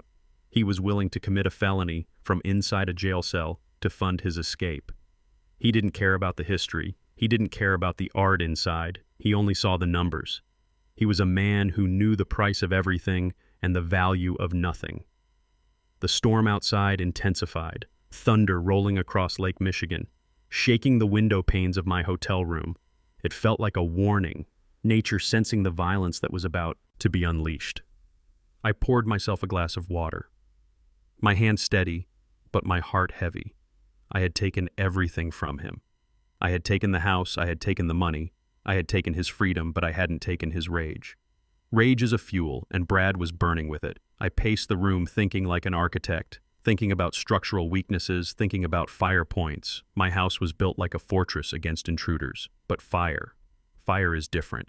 Fire consumes it, finds the air vents, it travels through the walls, it eats the oxygen. If they sent a professional, if they sent someone who knew how to accelerate a blaze, my sprinkler system might not be enough. I picked up my phone to call the private security detail I had hired to patrol the perimeter, but then I hesitated. If I increased the security visible outside, they might wait, they might abort and try again later. When I wasn't watching, I needed them to commit. I needed to catch them in the act. I needed to cut the head off the snake once, and for all I set the phone down. "Let them come," I whispered to the empty room. I opened my laptop and pulled up the security feed of the estate. The house was dark, silent, and imposing in the rain. The streetlights reflected off the wet pavement, creating long, distorted shadows. It was 2 a.m, the witching hour. I watched the screen, my eyes scanning the perimeter, looking for movement, looking for the glitch in the matrix. For an hour, nothing happened, just the wind whipping the trees and the rain lashing against the stone. And then I saw it. A shadow detached itself from the darkness of the neighbor's hedge. It wasn't a random drifter, it was a figure moving with purpose, dressed in black, wearing a hood and carrying a heavy duffel bag. The figure moved low to the ground, avoiding the main gate, skirting the edge of the property where the old oak tree's branches hung over the fence. He was a pro. He didn't try to pick the lock on the gate, he threw the bag over the fence first, landing it softly on the wet grass. Then he vaulted over with the agility of a gymnast, landing in a crouch. I zoomed in on the feed. The intruder picked up the bag and moved toward the house, staying in the blind spots of the floodlights. He knew where the cameras were, or at least he thought he did. He moved toward the east wing, the library, the part of the house with the most wood paneling and the oldest books, the part of the house that would burn the fastest and hottest. Brad had done his homework. He had told them exactly where to strike. I felt a cold fury rising in my chest, not panic, but a deadly calm calculation. This wasn't just arson. This was a violation of my soul. That library held the first blueprints I ever drew. It held Clara's favorite novels. It held the history of the Thorne family. The intruder reached the library window.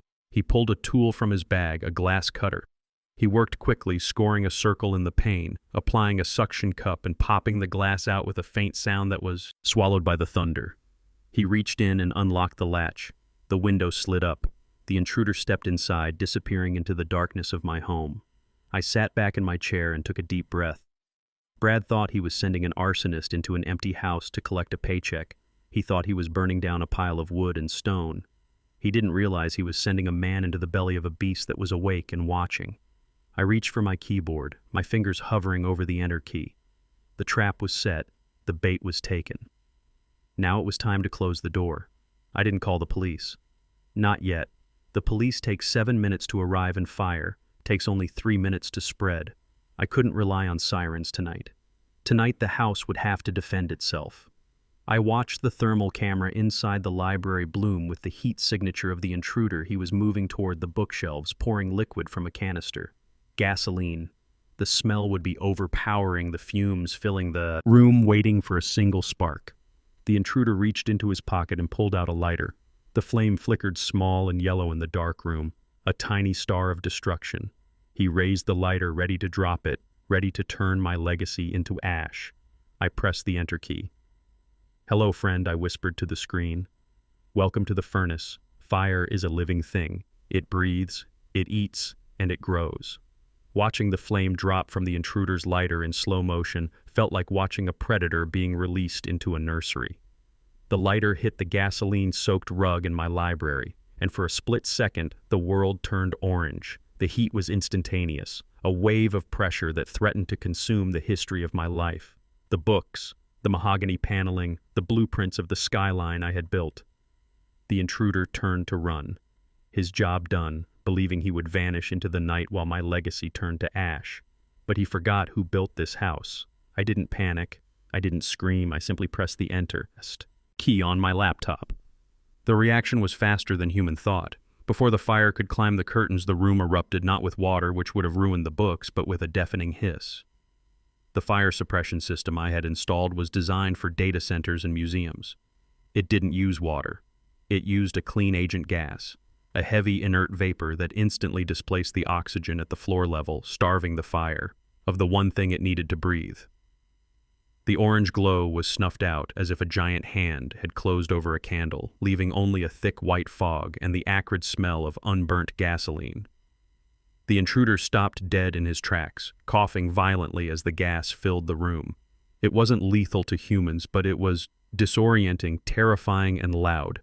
He spun around looking for the exit. The window he had broken was blocked by a steel shutter that had slammed down the moment the heat sensors tripped. He ran toward the hallway door, the only way out. I let him run. I watched on the monitor as he stumbled into the main foyer, gasping for fresh air, wiping the tears from his eyes. He thought he had escaped the trap.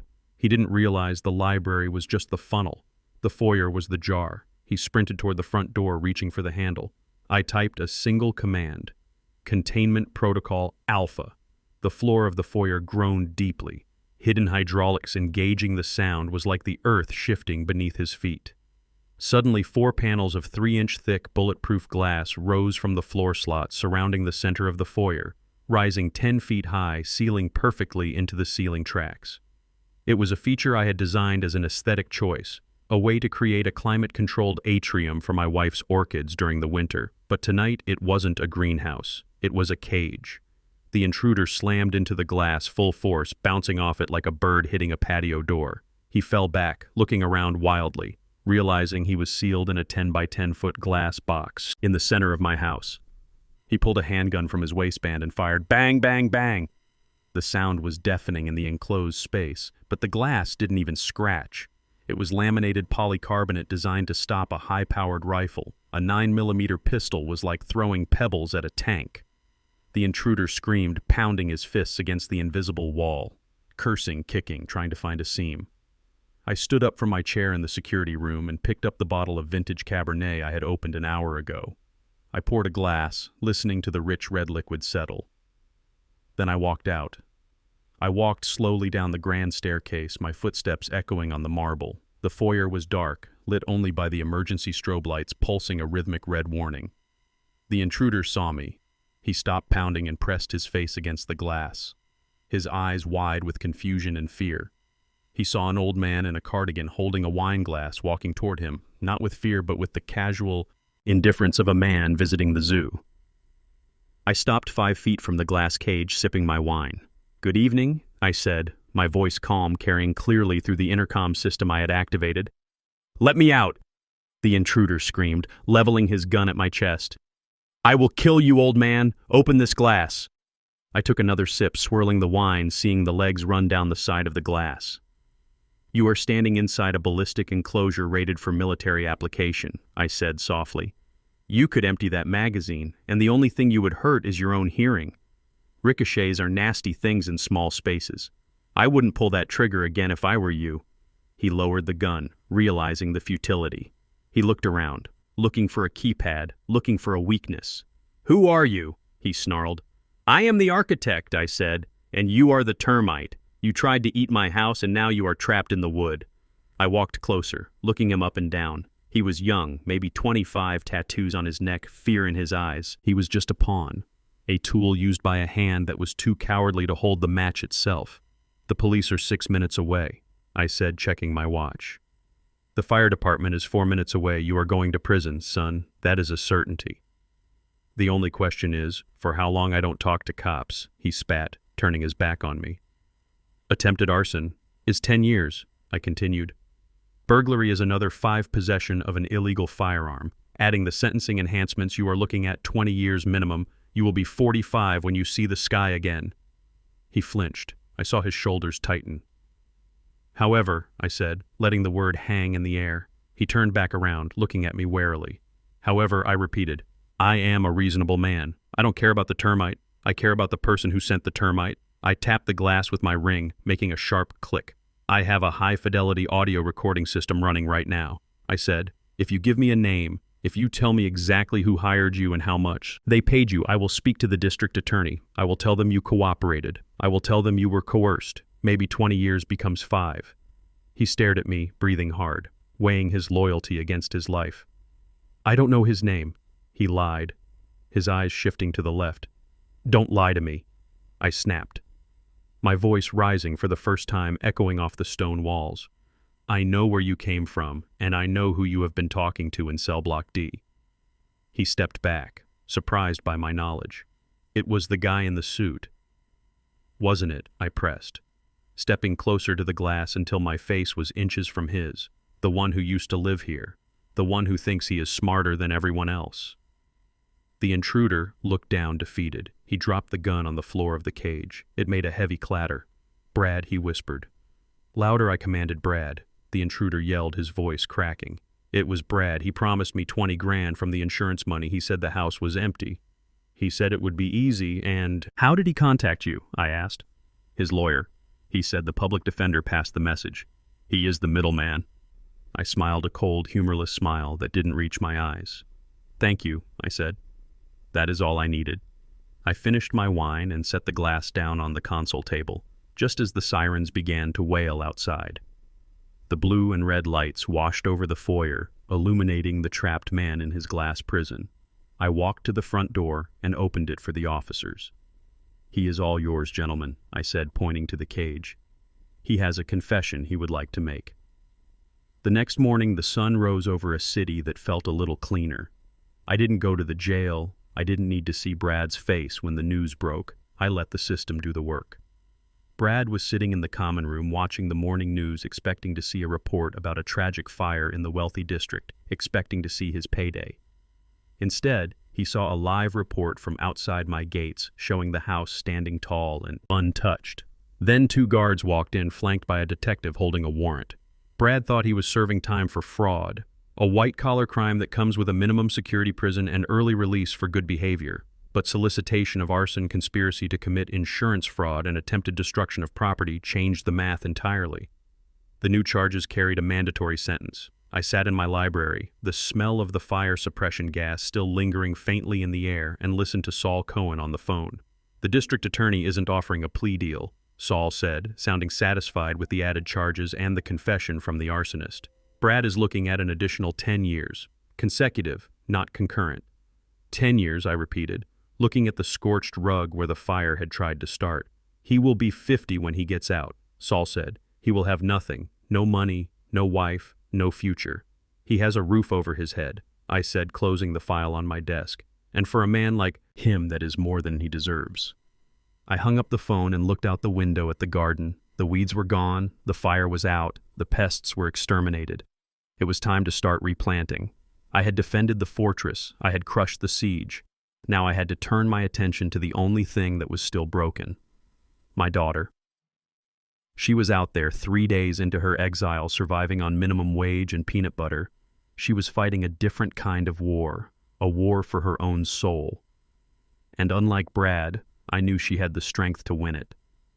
I picked up my drafting pencil and pulled a fresh sheet of paper toward me. I wasn't designing a building today. I was designing a future. And for the first time in a long time, the foundation looked solid. Time is a funny thing when you are waiting for a verdict. 90 days can feel like 90 years. I sat in the lobby of the Ritz-Carlton, watching the revolving doors spin every time they moved. A gust of cold, Chicago wind blew in, carrying the scent of autumn leaves and exhaust fumes. I checked my watch for the 10th time in an hour. It was 6:00 in the evening, exactly 3 months to the minute since I had sent my daughter into the wilderness. I hadn't called her. I hadn't texted her and I hadn't sent my driver to check on her. I had kept my word. The hardest promise I ever had to keep, knowing that she was out there in the jungle of the South Side without a safety net, kept me awake at night, staring at the ceiling, wondering if I was a father or a monster. But today was the deadline. The lease on the basement apartment was up. The 3 months of prepaid rent were gone tonight. Tisha would either come back to me as a woman standing on her own 2 feet, or she wouldn't come back at all. I ordered a black coffee and tried to focus on the newspaper, but the words swam before my eyes. I was terrified. I was terrified that she had found another Brad. I was terrified that she had crumbled and was sleeping in a shelter. I was terrified that she hated me so much she would never speak to me again.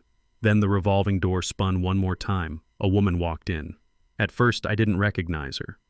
She wasn't wearing the silk and cashmere that used to define her silhouette. She was wearing a heavy denim jacket over a black turtleneck and thick, sensible boots. The kind you buy because you have to walk through snow, not because they look good in a magazine. She was thinner, much thinner.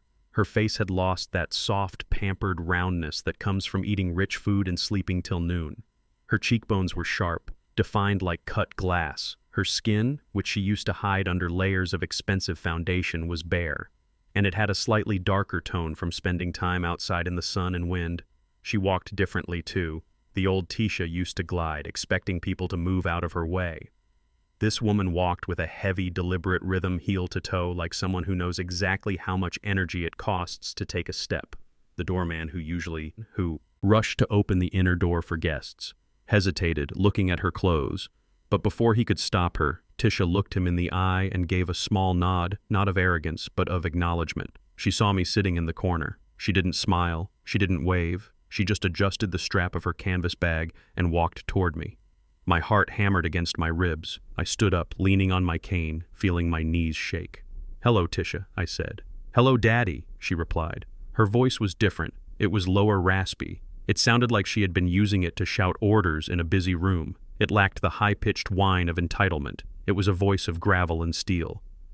"Sit down," I said, gesturing to the velvet armchair opposite me. She sat down, keeping her back straight. Not sinking into the cushions, she placed her canvas bag on the floor between her feet, guarding it instinctively. "You look," I started searching for the word. "Tired," she finished for me, a faint smile touching the corners of her mouth. "I look tired, Daddy, because I am tired. I just finished a double shift at the diner and I walked here because the bus was running late and I didn't want to miss our appointment." "You walked?" I asked. "That is 40 blocks, Tisha. It is good exercise," she said, shrugging. "Besides, it saves $2.50. I felt a lump form in my throat. $2.50. 3 months ago, she wouldn't have bent down to pick up a quarter. So I said, trying to keep my voice steady, "The 3 months are up. How was it?" She looked down at her hands. They were resting on the table, and for the first time I saw them clearly. They were red, chapped. The nails were cut short and clean, no polish on her right thumb. There was a small burn mark, probably from a hot plate or a coffee pot. "It was hell," she said, looking up at me, her eyes clear and unblinking. "It was absolute hell. Daddy, the radiator broke twice. The neighbor upstairs screams at his television all night, and I had to fight off a rat in the alley behind the restaurant with a broom." I gripped my cane tighter, guilt stabbing me in the chest. But she continued, her voice gaining strength. "I paid the electric bill on time. I fixed the leak under the sink myself using a YouTube tutorial because the landlord wouldn't come. And last week when a customer tried to grab me, I didn't call for help. I twisted his arm behind his back and marched him out the door." She reached into her jacket pocket and pulled out a small white envelope. It was thick, bulging slightly. She placed it on the marble table between us. "What is this?" I asked. "Open it," she said. I opened the envelope. Inside was a stack of bills, mostly 1s and 5s with a few 10s mixed in. They were wrinkled, worn soft from being handled. They smelled of diner grease and sanitizer. I counted it. It was $500 exactly. "This is my first month's savings," she said. "I made $1,500 in tips and wages. I paid the rent for next month. I bought groceries and I saved this. Why are you giving it to me?" I asked. Looking at the money, the most beautiful money I had ever seen. "Because I owe you," she said, leaning forward. "I don't mean the money for the apartment, Daddy. I mean I owe you my life.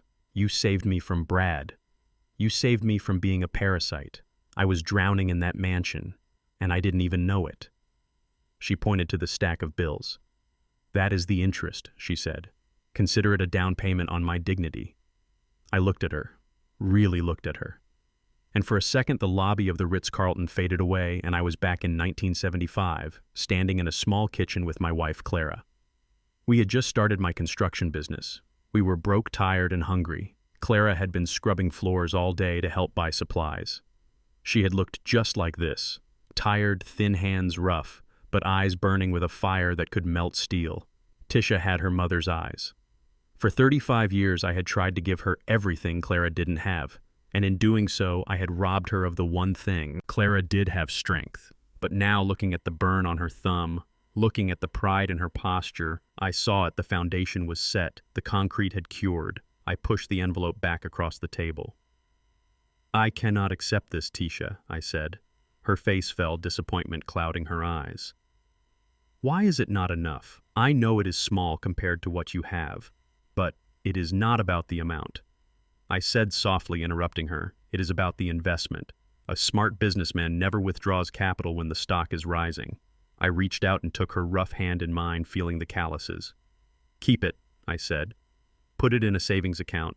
Call it the Tisha Thorne Freedom Fund. You earned it, you keep it.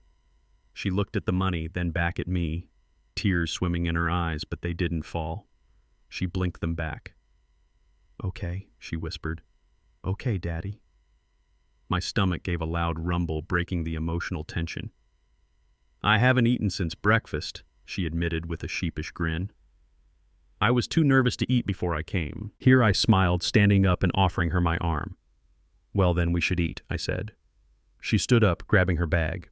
Shall we go to the dining room here? She asked, looking at the crystal chandeliers. I am not really dressed for it. No, I said, shaking my head. Not here. The food here is too soft, too rich for people like us. I led her toward the exit, past the confused doorman and out into the cool night air. Where are we going? She asked, falling into step beside me. There is a place on 45th Street, I said, called Benny's Diner. They make a meatloaf sandwich that tastes like sawdust and gravy, but the coffee is hot and nobody cares what shoes you are wearing. Tisha stopped walking and looked at me. Benny's, isn't that where you took Mom on your first date? I nodded. Yes, it is. She paid for the meal because I had left my wallet in my other pants, which was a lie. I only had one pair of pants and they were empty. Tisha laughed, a genuine deep belly laugh that I hadn't heard since she was a child. Meatloaf. Sounds perfect, she said, linking her arm through mine. We walked down the street, the wind blowing around us. Father and daughter, two survivors in a city of steel. I wasn't the rich architect Marcus Thorne tonight, and she wasn't the Princess Tisha.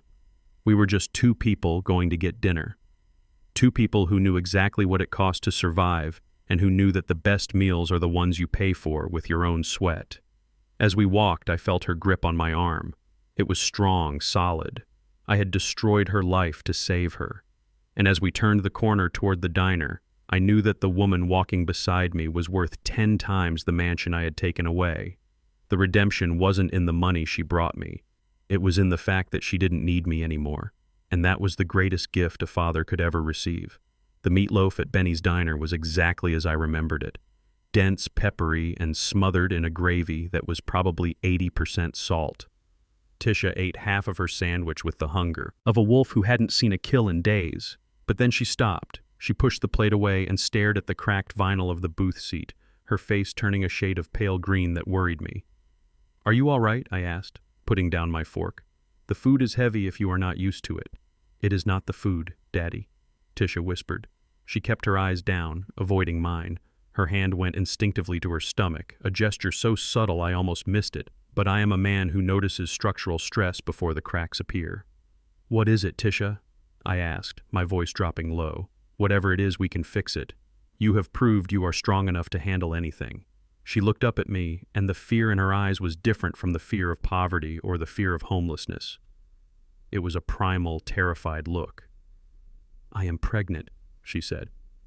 The noise of the diner, the clattering plates, the sizzling grill, the chatter of the truck drivers in the next booth, all of it seemed to vanish into a vacuum. I sat frozen, my coffee, cup halfway to my mouth. Pregnant. I repeated the word, feeling heavy on my tongue. She nodded. tears spilling over her lashes again, running down the cheeks that had just started to get some color back. "It happened before the arrest," she said quietly. "Before I knew about the debts, before I knew who he really was. I found out 2 weeks ago at the clinic in the South Side. I threw up in the bathroom sink at work and my manager made me go get checked." She covered her face with her hands, her shoulders shaking. "It is his daddy. It is Brad's. I am carrying the child of a monster." I set my cup down slowly, feeling a complex storm of emotions ragging inside me. Rage at Brad for leaving this final lasting mark on my daughter. Grief for the innocence she had lost, but underneath it all a strange flicker of something else, something ancient. "I don't want it," Tisha sobbed, her voice muffled by her hands. "I can't have it." I look at myself in the mirror and I see him. I see his lies. I see his greed. I can't bring another Brad into this world. I can't raise a criminal. She looked at me pleading for permission, pleading for me to tell her it was okay to erase this last connection to the man who had destroyed our lives. I reached across the table and pulled her hands away from her face, holding them tightly in mine. "Listen to me, Tisha," I said, my voice commanding the space between us. "Look at me." She sniffled, looking up, her eyes red and frightened. "Do you remember the $4 million I asked?" She blinked, confused by the sudden change of subject. "The $4 million. The price Brad put on the house. I said the number he was so obsessed with, the number he was willing to sell my legacy, for the number he was willing to burn down the library for." "Yes," she whispered. "He said it would save us." I leaned back in the booth, letting out a long sigh, looking at the neon sign buzzing in the window. That number wasn't random. Tisha. I reached into the inside pocket of my jacket where I kept my personal notebook. I pulled out a folded piece of paper worn at the edges and slid it across the table to her. It was a bank statement dated 6 months ago. "Brad thought I was senile," I said softly. "He thought I was just an old man hoarding wealth, but he didn't know that 5 years ago. The day you married him, I set up a blind trust." Tisha picked up the paper, her eyes scanning the numbers. "The trust is called the Generation Fund," I explained. "I deposited $4 million into it the day of your wedding. The terms of the trust are very specific. The money does not belong to me. It does not belong to you. And it certainly never belonged to Brad." She looked at the balance. "Exactly. $4 million plus interest." "Who does it belong to?" she asked. I pointed to her stomach. "It belongs to the first grandchild of Marcus Thorne," I said. Tisha gasped, dropping the paper as if it were hot. "Brad spent the last year of his life trying to steal money, trying to burn down a house to get an insurance payout, trying to destroy me for cash," I said, shaking my head at the irony. Not realizing that if he had just been a good man, if he had just been a father to his child, that money was already waiting for them. I laughed, a dry, humorless sound. "He went to prison for a fortune that was already sitting in a crib he hadn't built yet." Tisha stared at the paper, then at her stomach, the reality of the situation sinking in the tragic comedy of Brad's greed. "But Daddy," she whispered, her voice trembling, "it doesn't matter about the money, it is. The blood. It is his blood inside me. What if the baby turns out like him? What if it is born bad?" I leaned forward, looking her dead in the eye. "There is no such thing as being born bad, Tisha," I said fiercely. "That is a lie. Weak people tell themselves to excuse their failures." I pointed a finger at her chest. "You are a thorn," I said. "And that baby is a thorn. DNA is just a blueprint. Tisha, it is just a suggestion, but the builder that is you and me, we are the builders." "But his eyes," she cried. "What if?" Cried. "What?" "The baby has his eyes. Then we will teach those eyes to look at the world with kindness," I said, cutting her off. "What if the baby has his smile? Then we will teach that smile to be honest." I squeezed her hands hard. "Brad does not get to claim this child," I said, my voice rising, letting the people in the diner hear me. "If they wanted to, Brad gave up his rights the moment he lit that match, the moment he locked you in that room. He is not a father, he is a donor, and a poor one at that. This child will not carry the name of a felon," I continued. "This child will carry my name. It will carry your name. It will be raised in a house built on rock, not sand. It will be raised knowing the value of work, knowing that you don't steal what you can build." Tisha looked down at her stomach again, but this time her hand wasn't pushing it away. It was resting there, shielding it. "A thorn," she whispered, testing the weight of the name. "A thorn," I confirmed. "And let me tell you something about thorns. We don't run from we don't challenge, and we certainly don't punish the innocent for the sins of the guilty." I sat back watching the gears turn in her mind. She was thinking about the apartment in the basement. She was thinking about the $19 in tips. She was thinking about the fire in the library. She was terrified. Yes, but for the first time I saw the mother in her waking up. "I can't do it alone," she whispered, tears leaking from her eyes again. "I am broke, Daddy. I have nothing." "You are not alone," I said, "and you are not broke. You have a father who has been waiting 35 years to teach someone how to hold a hammer." I smiled, a genuine smile that felt like the sun breaking through clouds. "And besides," I added, nodding at the bank statement, "that baby is technically richer than both of us." Tisha let out a wet laugh, wiping her eyes with a paper napkin. She picked up the statement and looked at it one last time. Then she folded it carefully and put it in her pocket, right next to her $500 in tips. "So I am not just a waitress," she said, a glint of humor returning to her voice. "I am the mother of a millionaire. You are the mother of my legacy," I corrected her. "And that is worth more than $4 million. She took a deep breath, exhaling the fear, exhaling the shame, exhaling the ghost of Brad. "Okay," she said, nodding slowly. "Okay, I will keep it." "You will keep him or her," I said, correcting her grammar again. She smiled, touching her stomach gently. "I will keep the baby," she said. We finished our meal in a comfortable silence, the kind that only family can share. The meatloaf was cold, but it didn't matter. We were feeding something else tonight. We were feeding the future. As we paid the bill, Tisha insisted on leaving the tip from her own money, slamming $2 on the table. With pride, I helped her into her coat. We walked out of the diner, and the city of Chicago seemed different tonight. The skyscrapers didn't look like cold monuments to commerce anymore. They looked like cribs waiting to be filled. I looked at my daughter walking beside me, her head high, her hand resting protectively on her midsection. Brad was sitting in a cell, rotting in the darkness of his own making. But out here, under the streetlights, we were winning. He had tried to steal my fortune, but he had given me something far more valuable. He had given me a second chance. I hailed a taxi this time, not the bus. "Where to?" The driver asked. "The Ritz-Carlton," I said, "but tomorrow we are going house hunting."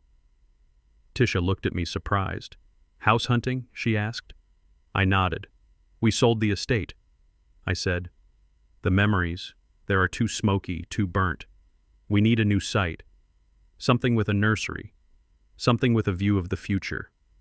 I put my arm around her shoulders. "I have some ideas for the blueprints," I said. And as the taxi pulled away into the traffic, I wasn't just Marcus Thorne the architect anymore. I was Marcus Thorne the grandfather, and I had a lot of work to do. Selling a house is usually a transaction of finance, but selling a home is a transaction of the soul. The day the sold sign went up on the lawn of the Thorne estate, I felt a weight lift off my chest that I hadn't realized I was carrying for years. That house had been my masterpiece, my pride, and eventually my prison. It was where I had loved Clara and where I had almost lost Tisha. The limestone walls held too many echoes of Brad's laughter and my daughter's tears. It was time to let it go. The buyers were a young couple from New York, tech entrepreneurs with a growing family and wide eyes. They walked through the halls, touching the woodwork with reverence, seeing only the beauty and none of the scars. I signed the papers in the same conference room where I had once trapped Brad, but this time there was no malice, only a quiet sense of closure. I walked out of that closing with a check for $6 million in my pocket. People asked me if I was going to buy a penthouse in the city or a villa in Tuscany. They expected Marcus Thorne, the retired architect, to fade away into a sunset of golf courses and expensive wine. But builders don't fade away. We just find new ground to break. I took Tisha to a vacant lot in the heart of the South Side, just 3 blocks from the basement apartment where she had spent her exile. It was an ugly piece of land covered in broken glass weeds and the charred remains of an old warehouse that had burned down in the 90s. It was a scar on the neighborhood, a place people walked past quickly with their heads down. Tisha stood in the mud, her pregnancy now showing a small bump under her heavy coat, looking at the desolation. "Why are we here, Daddy?"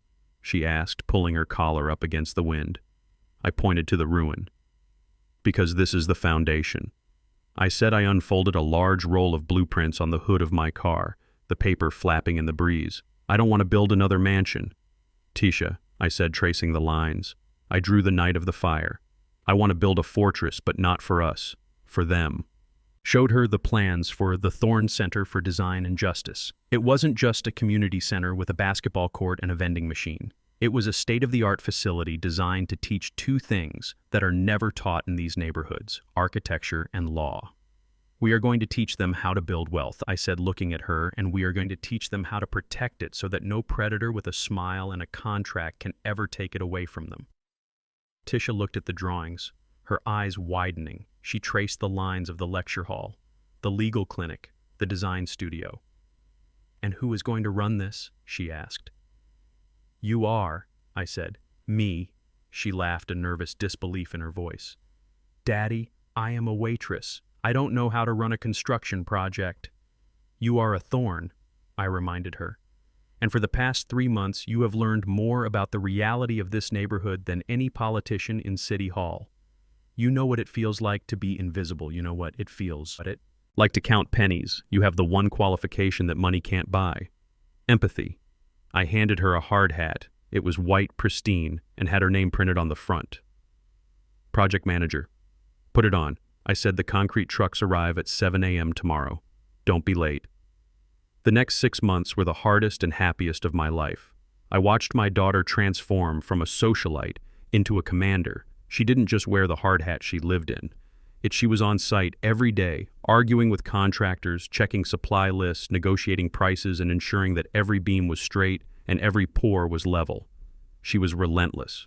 I remember one afternoon watching her from my trailer as she dressed down a supplier who tried to deliver subpar lumber. She stood there 5 months pregnant, her boots covered in mud, holding a specification sheet in one hand and pointing a finger with the other. "This wood is grade 2, she shouted over the noise of the jackhammers. "The contract specifies grade 1 structural. Select. Take it back, or I will call your competitor right now." The driver tried to argue, tried to intimidate her, but Tisha didn't flinch. She stood her ground, solid as a rock, until the driver cursed, got back in his truck, and drove away to get the right materials.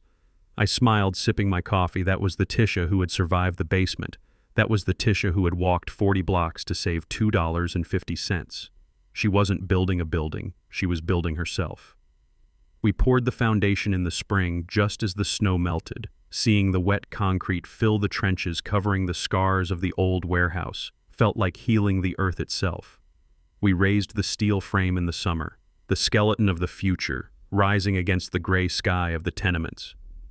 People from the neighborhood stopped to watch. At first they were skeptical, thinking it was just another gentrification project, another coffee shop for hipsters. But then they saw the sign, the Thorne Center, Free Education Legal, Defense Community Ownership.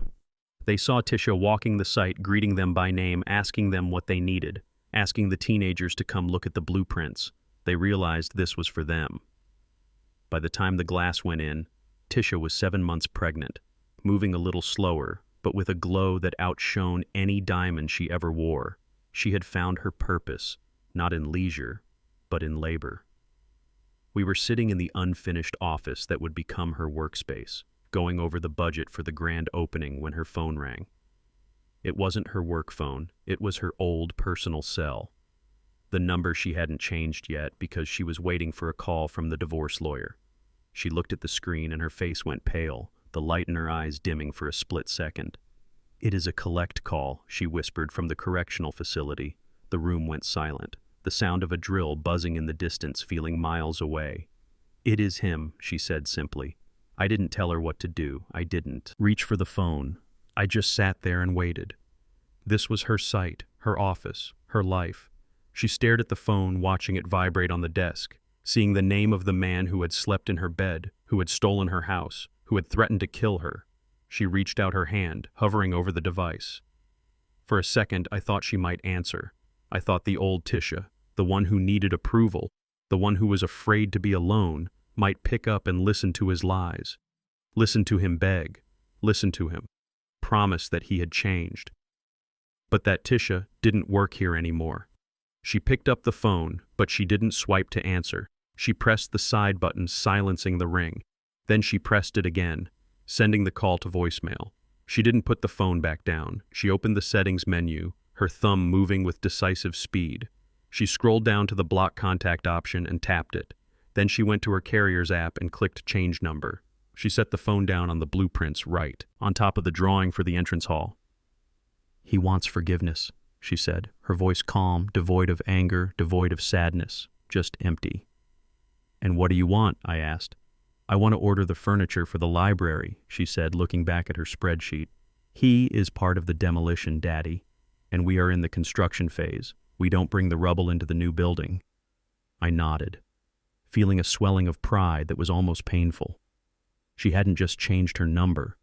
She had closed the book. Brad was screaming into a receiver in a concrete room somewhere, begging for a lifeline, begging for money, begging for relevance. But he was screaming into a void. The woman he was calling didn't exist anymore. The woman sitting across from me was a mother, a builder, and a survivor. "Let us order the furniture," I said, smiling. "The mahogany tables. I think they will look good against the brick." We finished the meeting and walked out onto the street. The sun was setting, casting long golden shadows over the neighborhood. The building behind us stood tall and proud, a beacon of glass and steel in a place that had known only decay. Tisha locked the construction gate, checking it twice, a habit she had picked up from me. "You know, Daddy," she said, rubbing her lower back, "I was thinking about names for the baby." "Oh," I asked, raising an eyebrow. "Do we have a winner?" "I think so," she said, looking up at the sign above the door. "Marcus, if it is a boy," I choked up, looking away to hide the mist in my eyes. "Marcus is a good name," I managed to say. "It means warrior." "And if it is a girl," she added, smiling mischievous. "Clara?" I asked, hoping. "No," she laughed. "Justice, because that is what we got." We walked down the street toward my car, leaving the center behind us, ready to open its doors to the world, ready to teach a new generation that the only way to build a life is from the ground up. I looked back one last time at the structure we had raised.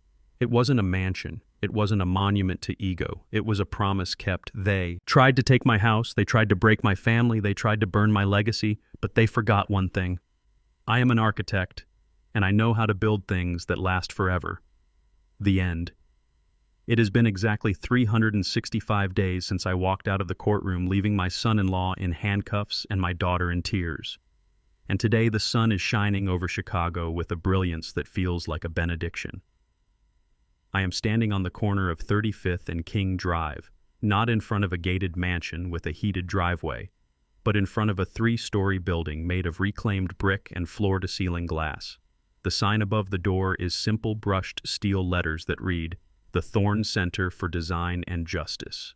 The crowd is huge. There are city council members, there are local business owners, but mostly there are kids, teenagers from the neighborhood wearing hoodies and sneakers, looking up at the building with something I haven't seen in their eyes in a long time. Hope I am 73 years old today. My joints ache a little more when it rains and I walk a little slower, but as I stand here leaning on my cane, I feel stronger than I did when I was 30. The microphone screeches slightly and the crowd goes quiet.